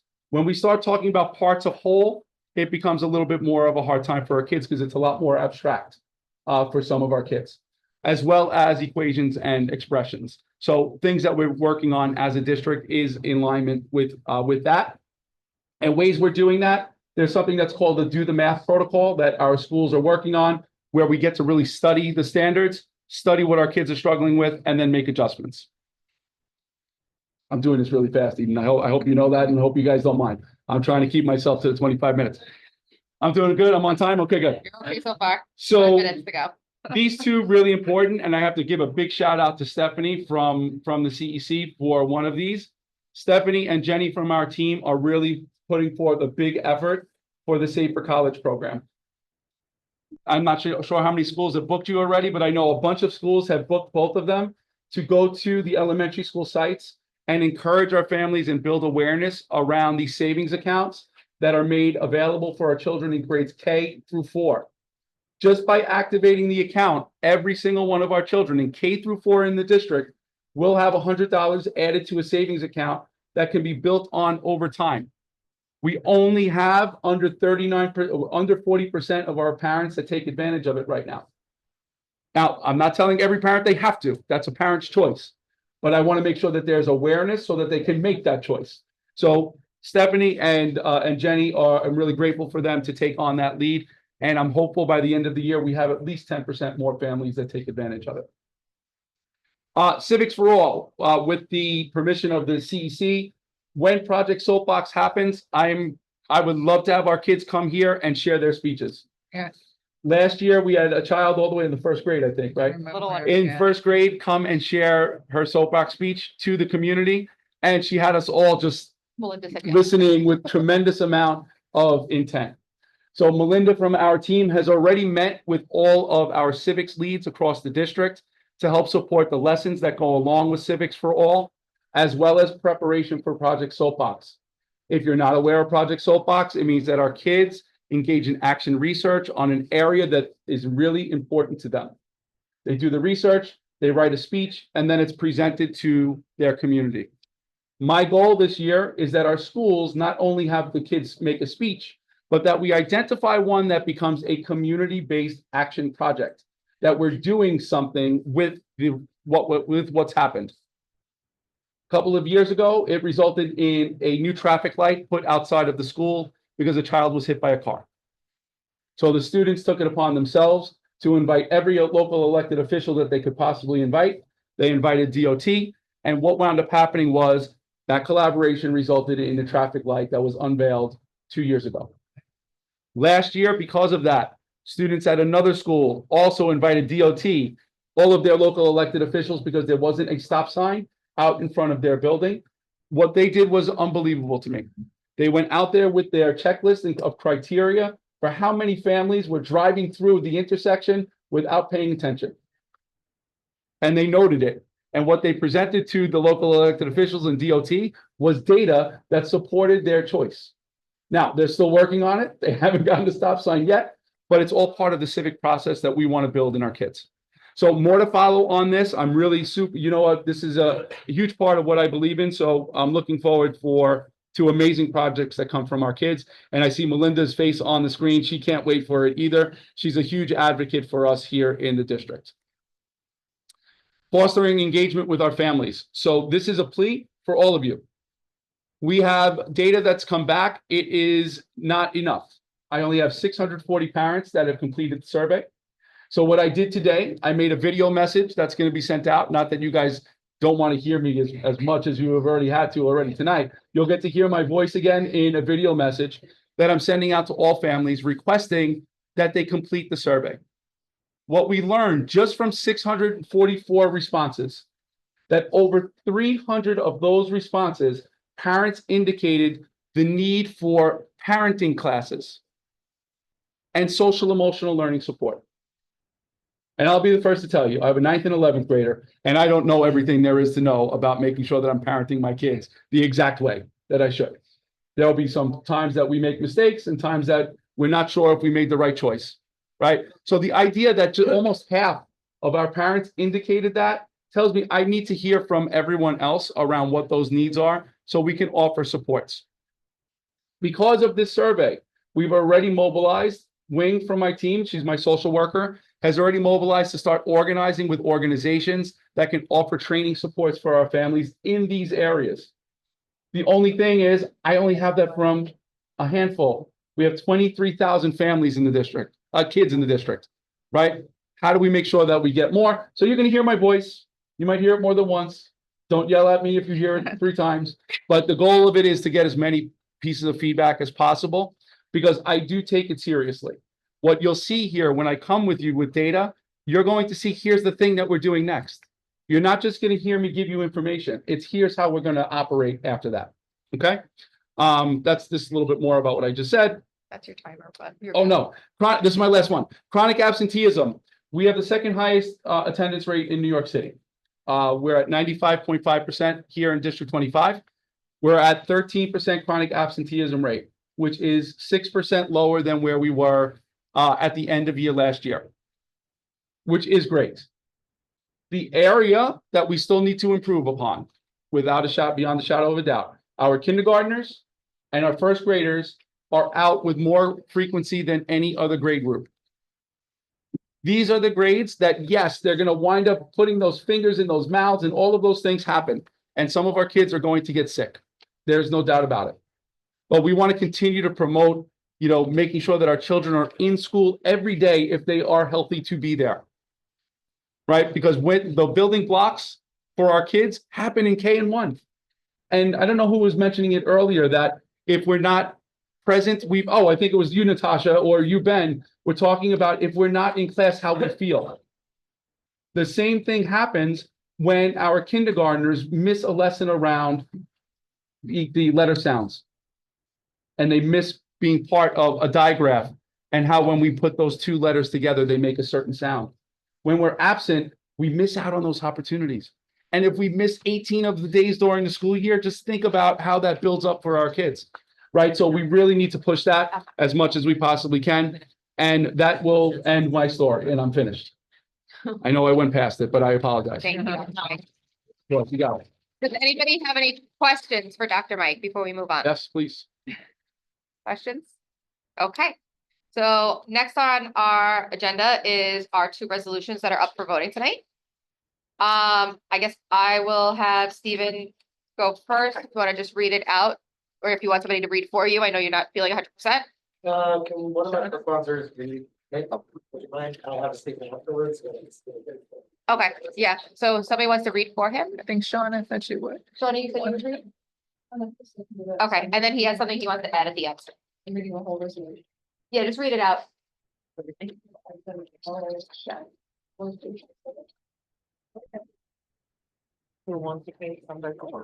Yeah, we could split it up if we need. Mine is like. Speed read. Resolution in support of gender affirming schools and opposing letter from the U.S. Department of Education, acting Assistant Secretary for Civil Rights Training. Sponsor, David Kendall, co-sponsors, Angela Harris, Mr. Long, Rosenstein, sorry, Charlie. Adopted. Shauna, sorry, they're saying to speak up.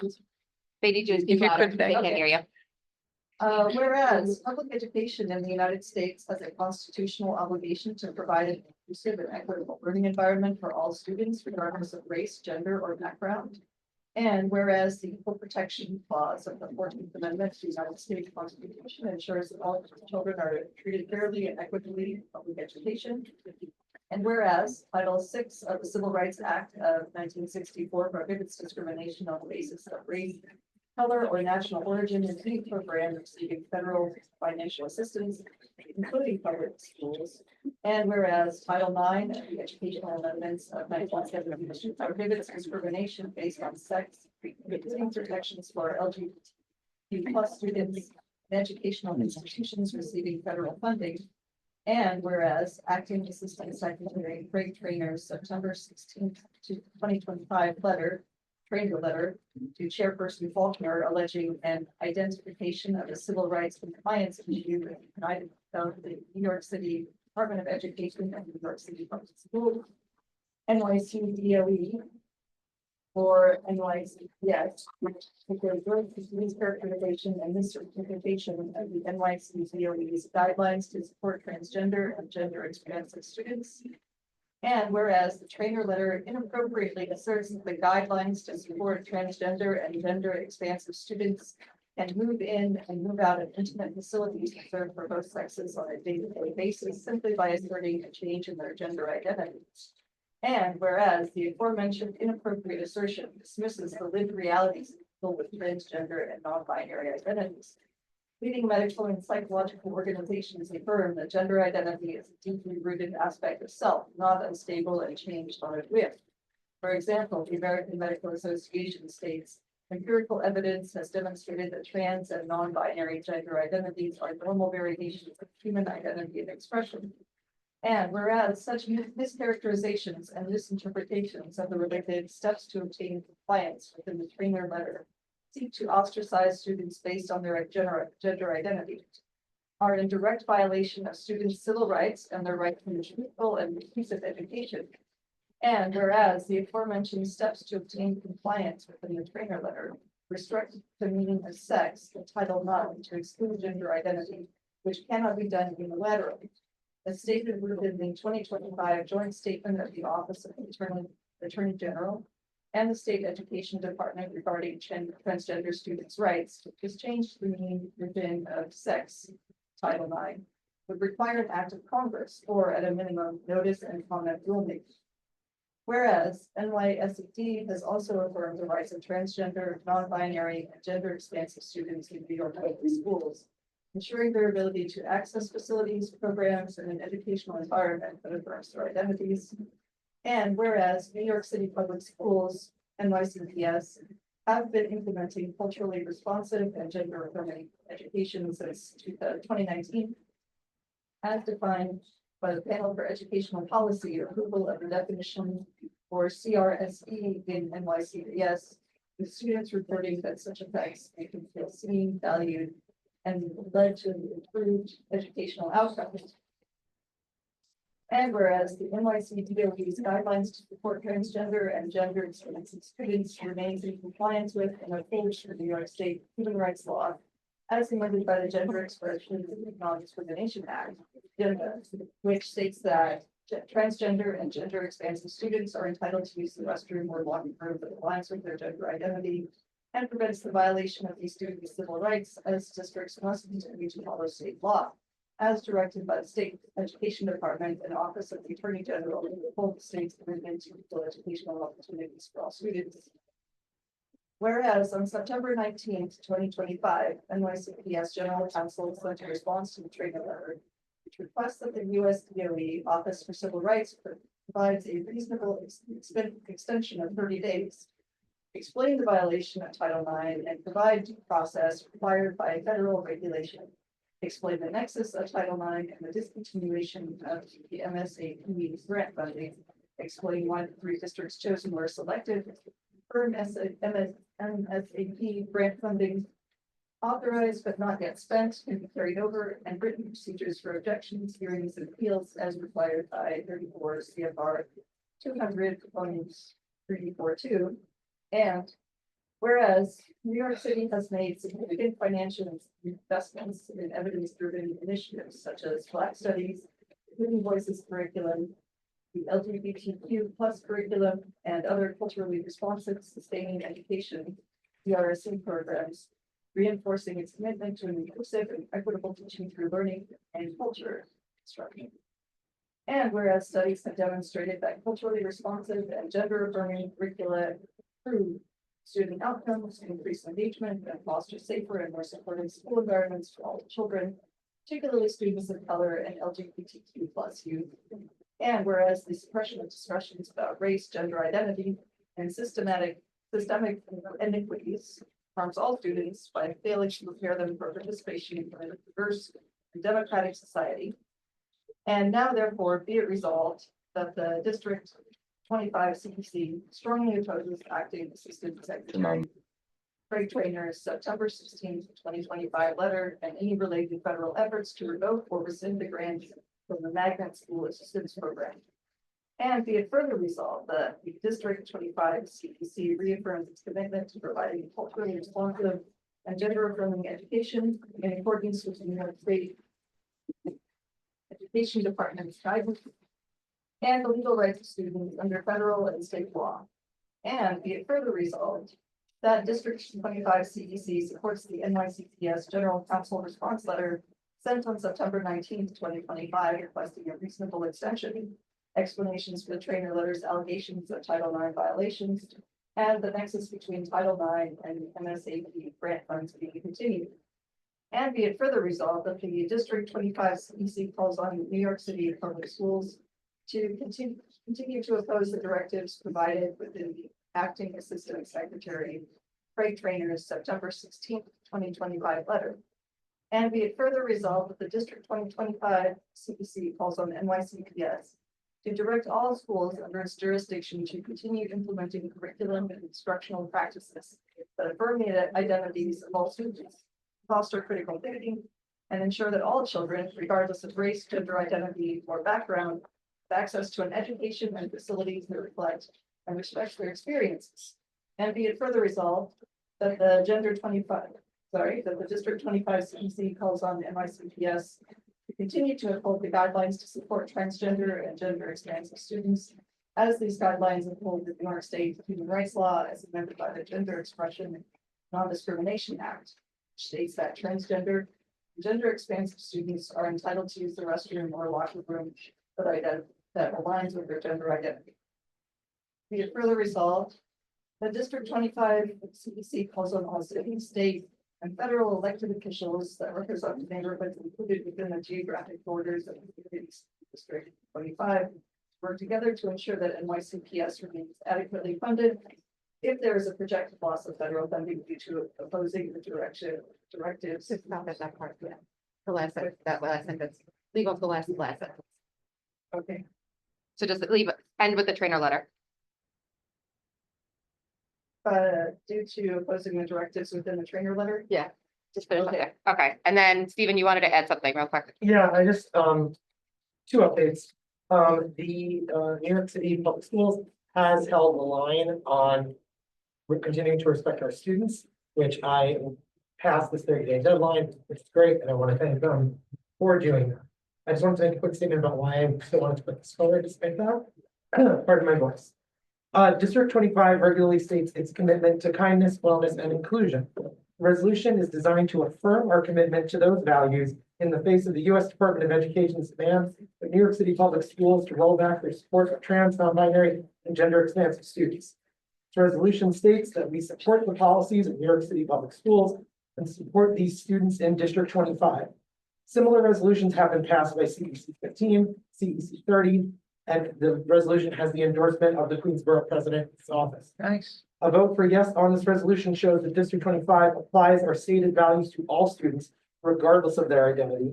It states that we will support all of our students, even when there is pressure placed on our schools from outside forces. It is imperative students of District 25 know that their CEC supports them, their success, and values them for who they are. Thanks so much. Thanks, Stephen. So thank you, Shauna, for reading that for him. I appreciate it. As he's recovering. Does anybody have any questions, comments, concerns before we vote on this resolution? Okay. Egypt? Yes. I'm gonna roll call name for a yes, no, or abstain for the resolution. You guys just let me know yes, no, or abstain. Perfect. Eden, Yes. Shirley, Yes. Vicky, Yes. Angela, Yes. Answer was no. No. no, okay. Vincent, Yes. Stephanie, Yes. Shauna, Yes. do you think it's the vote on the roll? Yes. Yes. No, sorry, Kim, Yes. Ash, does you think those two? No. No. Okay. Okay, so we have 9, and therefore this is going to be approved and adopted as of today. We will get that over to the appropriate parties, and we're going to move on to resolution number 3. So this resolution is supporting collaboration, transparency, and timely compliance with special education orders. I am the sponsor on this. My co-sponsors are Christine, Shauna, Angela, and Stephen. Whereas New York City public school students with disabilities are legally entitled to receive services and support to ensure free and appropriate public education. And whereas families across the city have expressed concerns about delays and difficulties in obtaining these legally mandated services, even in cases where impartial hearing decisions or court orders have been issued. And whereas delays in service implementation or reimbursement place significant stress on families and may negatively impact student learning and development. And whereas the New York City Department of Education has acknowledged staffing shortages and other systemic challenges that contribute to these delays, while also stating it has made recent progress not fully reflected in older compliance data. And whereas families, advocates, and educators all share the common goal of ensuring that every student with disability receives the services to which they are legally entitled in a timely and equitable manner. And whereas transparency and collaboration between DOE, families, and advocates and community stakeholders are essential to rebuilding trust and ensuring effective solutions. Be it resolved that Community Education Council 25 urges the DOE to continue prioritizing compliance with special education orders and to commit to transparent communication with families and the public on its progress. And be it further resolved that the DOE is encouraged to provide accessible, regularly updated data on compliance rates, timelines, staffing levels, and progress in addressing service backlogs. And be it further resolved that the DOE work in partnership with families, advocates, service providers, community councils to identify creative, sustainable solutions to staffing shortages and service delivery gaps. And be it further resolved that CEC 25 supports exploring collaborative accountability measures, whether through enhanced internal oversight, independent monitoring, or family engagement forums that ensure both transparency and solutions-oriented progress. And finally, CEC 25 reaffirms its commitment to working alongside DOE leadership, families, and advocacy organizations to ensure that all students with disabilities receive equitable access to the timely services that they are entitled to under the law. So, anybody have any questions, comments, concerns? Okay, you can go to a vote. Yes. Yes. Yes. Yes. Yes. Yes. Yes. Yes. Yes. Okay. So, perfect. Thank you, everyone. So both resolutions have passed. We will work on getting those sets in and go from there. So moving on the agenda, I'm going to make this very quick for my president's report. I just wanted to share a little bit of an update that we received this week regarding English language learning. So there is a New York City Reads English Language Development curriculum pilot going on to help students who are learning English by improving both their literacy and overall academic performance. This is consistent with the standalone English as a new language instruction. These lessons are designed to complement the regular English language arts curriculum and provide focused support to help students strengthen their English speaking, reading, and writing skills more rapidly. So the goals of the pilot is to use curricula intentionally designed for standalone E&L classes, small group sessions during the school day that provide targeted language support in addition to regular ELA instruction. The goal is to accelerate English language acquisition and strengthen literacy skills so students feel confident and prepared across all subjects. So we just wanted, the message we got was really just, they wanted us to share this information with families throughout the district whose children are participating in the pilot, and any help that we can give to help families understand the purpose and benefits of the initiative is essential to its success. So I just wanted to share that with everyone. Just so you know, what Eden's referring to is what I shared during my portion. The English 3D program is what I was talking about in regards to the pilot. So if you'd like, we can actually invite Michelle from my team who's kind of helping support this. If you'd like her to come, you're welcome to have her come. So that's the one update. And then as Lamar said earlier, the District 25 Family Night at Essex Square Garden, the flyers will be going out across the district. We are going to be kind of collaborating with them to try to get families to go. It happens to be Educator Appreciation Night as well. So it'd be nice to see families and children being there to support the educators as well. So anyone want to spread the word, get it out there. That's what the goal of this is. And Lamar does something like this every year, and it's always a great turnout, and it fills up pretty quick. With that being said, Not necessarily endorsing the night, but I happen to be, I have my undergraduate, my master's, and my doctorate all from St. John's. So I'm not partial to this game at all. I'm not rooting for St. John's at all in this game. But I might be rooting for St. John's. I might. Just I'm looking at that too. So I would think you would. just to make it known, before we do anything else, just to make it known, I think that there is somewhere between 100 and 150 tickets available to us. He may be able to expand that a little bit more. I'm working with him to find out if we see that the numbers are going up there, what we could do to expand that. But that's the approximate number of seats that he has reserved currently for us to purchase from. So that is the update on that. Does anybody want to make a motion to adjourn our calendar meeting? Shirley, and second, Stephen. It is 9:11. Sorry. Okay. Thank you, everyone, for attending. And we're gonna take a minute, only a minute, and then go right into our business meeting. If you have forms you need me to. 9:15. Here. Present. Thank you. Should've been- Present. Here. President. Present. Present. Present. Yes. No, but. Okay. So if we could quickly look at our minutes from last month, so we can adopt those minutes. If anyone has anything that stands out, let us know. If not, we will look to adopt the minutes.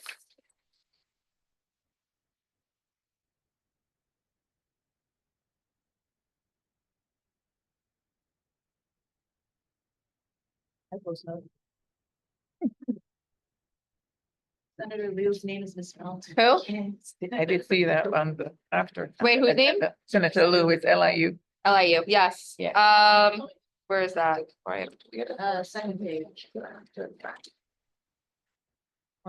Egypt, you heard that one?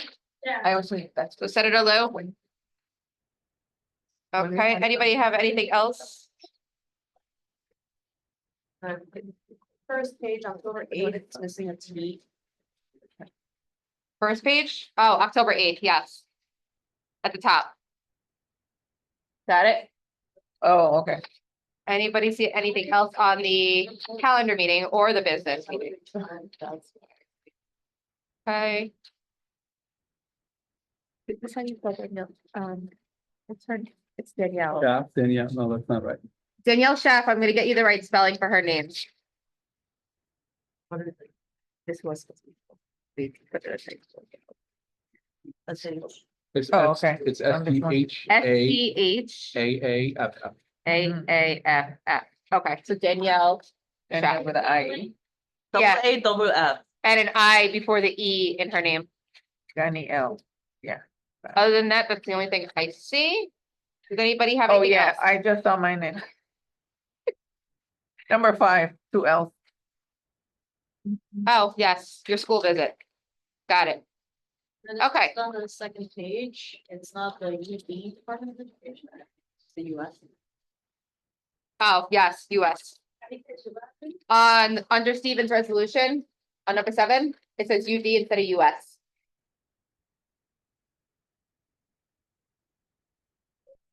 You guys are good at finding these spelling errors. I know, I've never seen that Oh, many. US Department. got it, got Okay, it. can we adopt the minutes? Anybody have any issues with adopting the minutes as is with revisions? Okay, moving on, before we go to Shauna's report, just really quickly, we do have to vote on an absence.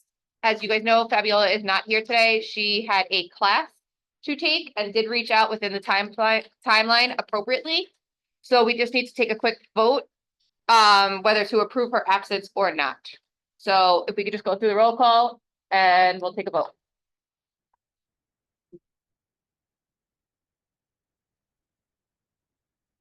To the next meeting. We have to let her know, that has to be listed on the. When she's here. I mean, we could approve it already because she let us know. Yeah, we can go through it because we already knew in advance. We were trying to get somebody off the council. Had to put that on the actual agenda. No, we have to always vote on any absences. Mhm. But since we were notified in advance, I know the first meeting we did vote, like when Amy had classes, so we had voted Yeah. to like approve her absence, so I think we're okay to go ahead and vote on that today. Yeah, all the criteria is reached.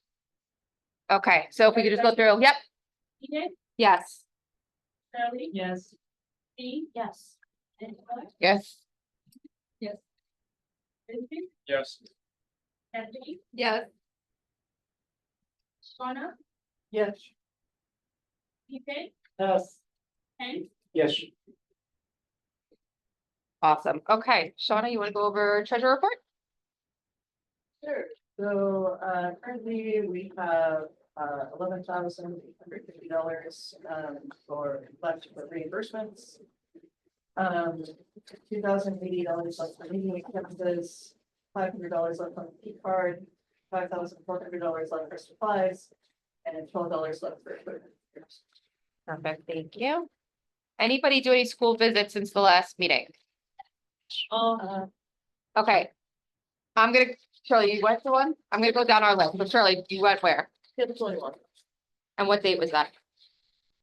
Sorry, I just have to be able to document it, Yes. sorry. If everyone could make sure they know what date when I Can get to other it. members start first? Okay, I don't so hold up. Stephanie, did you go to one? Yes, I have everything here. Amazing. What school and what date? I went to PS 20, John Bound Elementary. I went on October 21st. Okay. Perfect. Shawna, did you have any yet? You have one coming up next week, right? I think it's with Angela and. Oh, yeah. trying to look for one that is not one. We have, they're coming to 193 next week, right? Right. Okay, I will meet you for that one. I'm also going to IS-25 on Friday. Which one? IS-25, Avery and Yeah, went Block, to I went PS to their SLT meeting Yeah. already, but I didn't get a chance to meet with the principal. Yeah. Shawna, what time I Friday? have another comment on the subject of school visits. Yeah, we'll get that. Angela, did you have any others? Not yet. No one has contacted me. Okay, Amy, you have not. Tell me what's. Christine, which school? 194, 185. 185? Principal 30th, you can reach out to Oh, okay. 185, get the list. I'll give Yep. her direct email. Yeah. Okay, anybody else? So they directly ask her. So I should contact her. 29. Okay, thank you. Which one? Hold on. She wants. I was just thinking Dr. Antoni, please. Hold on, guys, I can't hear Ken, sorry. Yeah, October 29. 129 or October 29. October 29th? Which Yeah, school? Yes, 29. 29, Yeah. on the 29th, got it. Yep, that's why I was like, wait, what? Did I miss anybody? Steven, Vincent, anybody? October 16th. Which one? Yes, it was. 244, okay. What day? No, it's okay. Oh, you went today? Okay, awesome. Does anybody have anything from these school visits that they want to share about the specific schools? Yes. Yeah. Ken, you Yes, had your hand up first. There's big concern about the stop sign, just in front of the entrance. One corner has the stop sign, but the other doesn't. I was there observing the traffic, it's kind of dangerous. You know, the car coming without stop, pretty quick, pretty actually third out. So I'm looking forward to help them on anything we can do to help them to get stop signs both sides. Okay, Or the information about other traffic improvements, you know, these. and we're gonna be sending out the request for those soon. So we'll start, hopefully, once we get that, you can remind them to submit it also. Christine, did you have anything also? I saw your hand go up, I think. So they, 185, they have, funds in place for AC upgrades. However, their electric panel is still the original from decades ago, and it doesn't have the space to add any electrical improvements. So they actually have a few, projects planned and funded that they just haven't been able to do anything with because they can't get that electric panel updated. They've spoken with the SCA about this. The last time anybody came out was in May, and they haven't heard anything since then. They don't know who's in charge of their projects, they don't know who to talk to, and they don't know how to expedite the process. Okay. Other than that, they also have a problem with the locks on the doors. There are something like 20 different sets of keys that need to be used for all the various locks in the building. And it creates kind of a safety problem in case there are any lockdowns or anything, and they have to scramble to find the right key for the right lock. The custodian staff there have spoken with some lock companies, Sargent, to standardize the locks in the building, but they need funding for that, and they proposed selling some of the original doorknobs and things from the school because it's Interesting. it's actually pretty unique looking. It's like, ornate. They said that they've sold a couple on eBay before and got a pretty good, price for it. So they're hoping maybe they can do that to offset some of the costs, but they're not sure if that's, legal. No, they can't do that. And they didn't apply for any of the class size reduction grants earlier. They were just gonna try to absorb those costs out of their own funds. but they want to explore applying for grants and funds for that purpose going forward, and also wanted some guidance on that. Stephanie, did you have anything updated Oh, from it? I know you have your form filled out, but yeah, I went to PS 20 in Flushing. It is a fairly how do I say this? The school has money and funds, and it did an entrance. The entrance, they work with the Met Stadium, and it's in every language. It says hello in every language when you go in the building. I thought that was so creative. The school had put a new gym floor. A lot of the schools did have new atrium was enclosed. It's new. They're adding new floor. They need to repair the auditorium because it looked like it was prior World War II. They have the funds to fix it, and they are.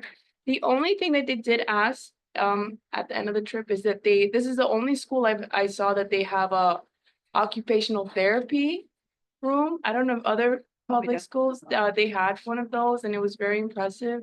They did ask they were looking for vendors that help with sensory toys, sensory corners.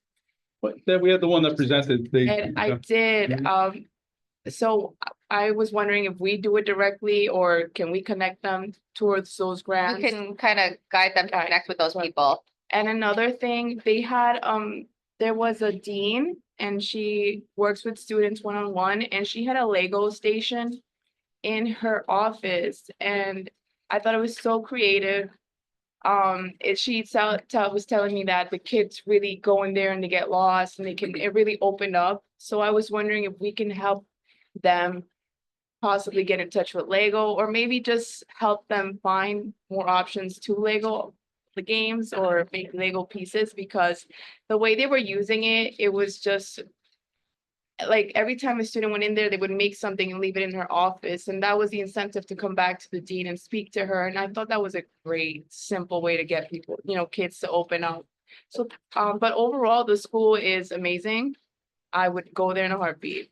Yeah, it's really good. No, nothing bad. With you next time. Okay, Shirley. Really, Shirley's gonna go next. Okay, I had a school visit of PS 21, and PS 21 is one of the schools that we passed SCA. So we have to pick top 3 schools for SCA project, and PS 21 was one of the school last term. However, nothing was done. SCA never showed up. So I'm going to put more effort to make the project happen, because their auditorium I took a picture.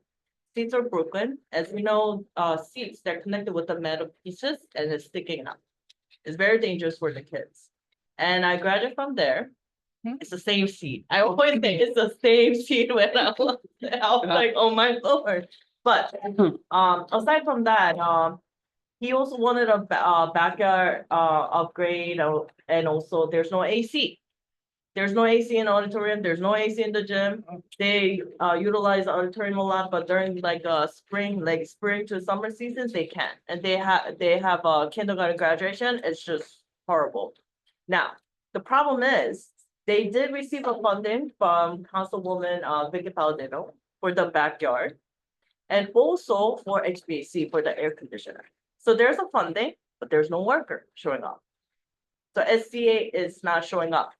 So, and Principal Michael tried to reach out SCA back and forth, but no answer.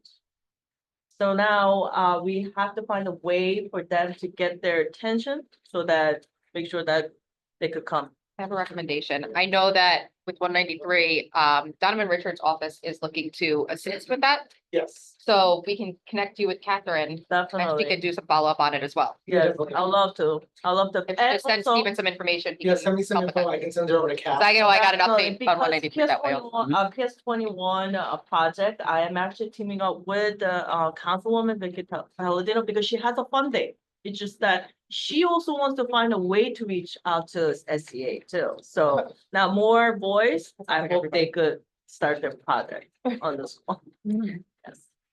Okay. Anybody else have anything they want to share from their visits? You had a question, I know that. Also, I went to PS 22 on October 27th. So.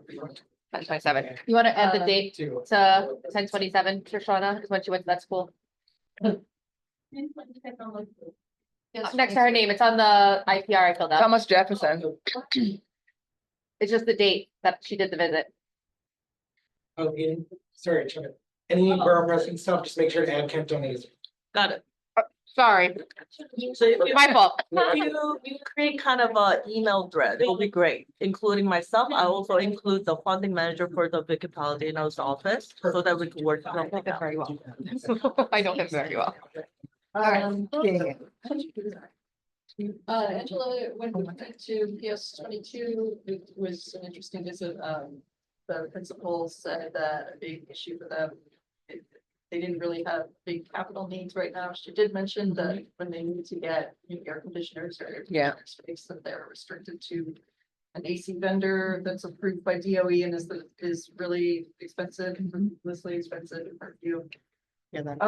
She said a big concern for them is declining enrollment, that they used to get about 125 kindergartners each year, and this year they got 75, and enrollment's gone down in the other grades too. And she's heard from parents that the public transportation there is bad, that rents have gone up, and that Unregulated. they also have an after-school program that only has capacity for 100 kids, so they might think that all of those are factors. Apparently enrollment is down citywide, but it's really, really down. So the other thing I just wanted to mention, I got this right after my school visit, so I hadn't looked at a lot of these things in the checklist, but I just wonder if, you know, the form that we are filling out really reflects like what our priorities are, and when we're going to school visits, like I kind of envision myself going around with a clipboard and like. No, so I actually had questions about that as well. Yeah, me Is that too. something from Faith that they sent you recently? The school visit form? Yeah. We never had that in past years. That could be Yeah. that says that you guys should use that you guys do go to the visits. And for those that did visits without a form, obviously, you know, wherever you take your notes, it's fine. But moving forward, this is the one that you guys should be using. But can we, I mean, my understanding is that we are, it's not our supervisor. I think that we could make our own form that reflects our own priorities and what we care about. We're so inclined. Basis, the specialist. No science. But tomorrow. From my meeting. Specialist. ED is tomorrow as well. So these are the regular, the regulations that are followed. Some of it we might not fill in, it might not fit Do we- for us. yeah. Just fill in what you Do need. we ask the school to fill it out or? we No, we fill fill it out, Mm. but you fill in what you can of it. Yeah, it's a lot. The form doesn't have to be, you know, perfect, or you guys have to have. Sorry, I mean, on the face training, you know, when we got onboarded, they were saying that we could pass resolutions for our own policies or certain things. Could be theoretically, one of us bring a resolution of a reform that we think better suits our needs. and Probably. Therefore, adopt Right. that as an independent body, just to. Have someone show us. I don't see why not. Yeah. We can, I don't see why not. We could put something together and then if we pass it, we send it over and see what happens. But do we have to have it approved? I mean, couldn't we just decide on our own form if we want to do that and use our own form? I don't think so because it's a template from Face, unfortunately. No offense to this one. But Yeah, I mean, I'll email, I will. Yeah, because I was like, I can even ask Phoebe about it a little bit. I'm scheduled to talk to her, I think, this week anyway. I have a call scheduled with her for something else this week, so I'll bring it up to her when I talk to her this week and just ask her. Okay. Just to save some time for everybody. Really quick, jumping in, anything else from school visits that you wanted to share? I wanted to ask, so SEA had those meetings for. Yeah. You guys? I was not able to. I didn't go to the Queens one, I went to the Bronx one. It's okay, same information. But I wanted to ask, like, is the information, like contact information stuff that we get from there, is that any use to us at all? Did you get Danielle's name? I took a bunch of screenshots of people who were like, oh, I can help with this, or you know. It might not be the right, person in the Yeah, from so contact wise, but we have a contact person that I could share. Ours is Danielle Shaw. Yeah. I also want to add something to the visit to PS 39. They mentioned about the parents, the number of parents attending PTAs. It's quite a very small. That's actually something across the district. Because I know the school that my daughter's in, we try once a month in the morning, once a month at night. Like we switch off month over month. And no matter what, the turnout is just not what it should be. So I think that's an issue across the district, even not just our district, probably multiple districts. I don't know if it's getting the time of day, like the right time of day with people. We have a lot of working parents. So I think just finding the right time of day is the biggest issue with that. What about channels? When we send out, the school send out informations, can we use those social medias like suitable for specific groups? Let's say career communities using lines, right?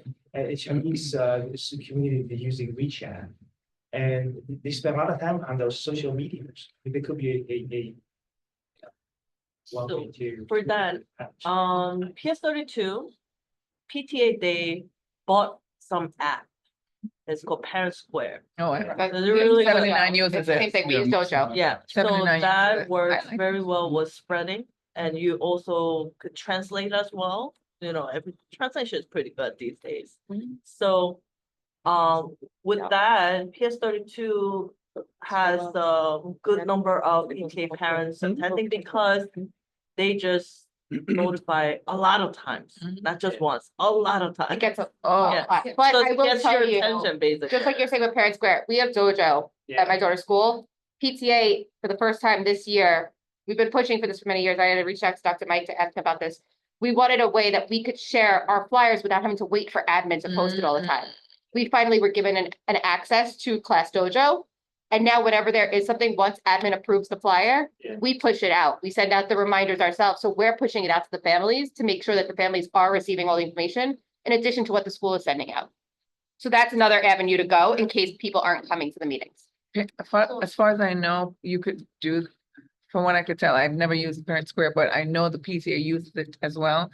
I don't know if they still need approval before they actually post, but they do post their stuff. So listen, one thing that I will say, when I was a principal and I first started, my first PTA meeting that I got to support and provide a presentation to, we had 13 parents present. 13 parents. My school had 1,600 children. Whoa. Yeah. Wow. So, That sounds about right. but one of the reasons why, at least in my opinion, and folks can certainly disagree, is families will come when there is a reason to come. If I'm coming just because you tell me it's a PTA meeting, it's not necessarily going to be the draw. It becomes, what's the relational part? So it was around the piggybacking on, here's something that's going to involve the kids in the school. And then we had an auditorium full. We did try something like that. Like we did our Student of the Month awards. And we tried doing it where it was that, and then the PTA parents got annoyed waiting till But after. it's always around the transparency of it. So, And we did advertise it, but it was like something that like became an issue. So like this year now we separated it again. well, because So we're, like, the playing reason why around they don't with it. want to necessarily be there they want to see their kid and then leave. Right, they want to get No out. matter which way you turn it, there's always going to be folks that wind up having that mentality. Even at some of our big award ceremonies that we had, We one tell of the them to stay and parents, they leave. their child was announced and they were pulling them out of the row, Wow. in between. So you're always going to have that, but you're going to have a much more crowded space than not doing that. Folks will come when their kids are involved. You can't do it all the time, but the ones that you really need to be at, what is it that you want to do to make it relational? That's all I'm saying. I mean, you'll run into hurdles with that too. But if it's about making sure people hear your message and they hear what you're talking about, I always find when you link it to something that involves me and my kid, I'm more likely to participate, which is why some schools will do that. You'll see them link this to a family night in some way, shape, or form. So I'm gonna speed through the next two items really quick because my babysitter is like dying to go home. She has to work in the morning, so I want to try to speed through this. One quick question. So when I do PS JHS 194 school visit. Is it okay if Shirley comes, even though her child goes there? You're the full rep, but she Because can I still know come you there. wanted I'm to just go, thinking but you of- couldn't No, go, you can right? tag along, she just can't be the main. Right, I just Everybody, wanted to know if it all was of us okay. could go. Okay. So really quickly for December meeting, I know we have Office of Food, School, Nutrition, they wanted to come. Do we have the capital plan stuff that we have to do next month? Do you know? I think we, So they That's just put something. something out think we about should it. get I something. don't know if it was the December meeting. We could take. a look. okay, so we'll look at that. Is there anything else that anybody thought about, wanted on the calendar for next month? Which one is that? For the future ready. Can we bring her in? So she was somebody who Danielle? emailed us back. I'm gonna try again. About wanting to do a presentation about the senior high school program. Okay. I actually wrote her back because I think people said, oh, we should. She hasn't written me back, so. So we'll kind of hold on her then. And then we want to still try to get SDA in.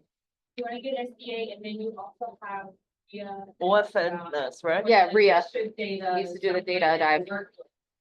Okay. Okay, so that's gonna be for December. I'm gonna work on sending that out to everybody so we can approve it. Does anybody have any other new business other than the one thing I want to talk about is District 26 resolutions? I will tell you, Mhm. after speaking with some of the other presidents from other councils, the only one that I personally feel we should really take a look at would be the dispensary one. Yes. I did. I definitely have That- no problem supporting that and putting something together similar to this in our wording, but the college prep is not in our district. It's in another district. I don't feel that it's something that really will affect us. I don't know why they want it to be moved. The other districts where it affects, I've already spoken to them and they don't want to move. Mm. This other one regarding the school, I know they are reaching out to the community board. Yes, a new building is going to create less seats in a school because more kids are gonna have to go there. But it also, like, things do move around. Like, they're gonna have to move, they're still gonna have to have seats for kids, like, at schools. Right? If they're part of the. I mean, we don't turn away students. If they're part of the area, then they have to figure out where they're gonna go. 73 is So- 26, But- right? Yeah. So that's Yeah. why I don't see, especially most of these schools are not District 25. I think I don't- Right, the they're I District think the 26. only argument is that if they're building up, But we're building spaces, up, then like, how they're building, creating like, creating more schools. everything also, like, Yeah. that's happening across the board in every district, I think, there's gonna be buildings. So I just don't see the need to necessarily go on that, but if anyone does want, I will work on the dispensary one for us. I will put something together, it's not gonna be the exact same wording, I will do our own version. And I could bring that to our next meeting, we could talk about it during the business meeting and then vote on it at the following meeting. A question about the high rise one, right? You said that seems to be allocated to the high rise. He's Is assuming that accurate, or is it just 'cause basically, there are kids there, so then those kids may also want to go to the school. that's what he's basically saying, is Yeah, like, if people but- like start living there, if that building has residents and everything, and there's children there. They're gonna probably wanna go to the school that's right across the street. Right, but it's not like they're like, oh, we're building this building, so now we're gonna allocate 50 seats specifically to the building. Well, Not the case, right? as far as I understand, he's basically being, there's not enough seats out there. And you're building those, high rises and then there's no, we are not adding seats to the public. schools. Classified, well, we're running that out, ready You know, to look at our. so this is gonna be a problem. It's a larger problem than just the seats, like affordable housing, just building units and everything, that's just a big problem in the city in general. Well, let's think, And then have a- I- street together, to because they were on, bounce right? off hearsay. I don't think we should adopt any resolution without that much data, because if we're putting forward a resolution that says we're against affordable housing being built in a community, that's an Exactly. exclusionary policy. And right now they're That is not- pushing for more affordable housing. And- Yeah, and also like, I think that's us. I'm going to, so what I'm gonna do is I'm going to scan this in, because I know he only brought 2 copies. I will scan this in. I will share all 3 of them with everybody. Have another copy if you want. And then I will work on the dispensary one. If anyone does feel strongly about either of the other ones, you're welcome to bring it up. But I personally don't see the need. I know the dispensary one, I feel like I even am affected by, I live in a very residential area. You walk to my corner, turn right, there's a dispensary on my corner. I know they are popping up everywhere. I know it's legal, but it's something that is affecting, and these kids are, like, my daughter goes to me, oh, what is that? And I go, an adult beverage type place, you can't go in there. Cause I'm like, I don't want to explain it to her at 8 years old. But she might find out and tell you otherwise. Exactly. So like that I could see because it is a huge issue right now with it being legal that it's popping up left and right. There's another place opening every day. So I will gladly work on that. There's some spelling errors in this already that I'm looking at, so I'm gonna do our own version. And I will scan all 3 in and share it with everyone so you guys can take a look at all of them. Okay. I'll do that first thing in the morning, but if anyone has any other topics that they feel strongly about, they want to make resolutions about, please feel free to bring them in. We discuss them, that we agree, we bring it onto the agenda for the next meeting. With that being said, can someone make a motion so I can get home to my babysitter? Steven, second, Shirley? Got it. Oh, okay. Always motion. 9:45. Wow. Thank you, guys. Thank you. Sorry, my babysitter is doing me a huge favor since my parents couldn't come. So, Understandable. I apologize.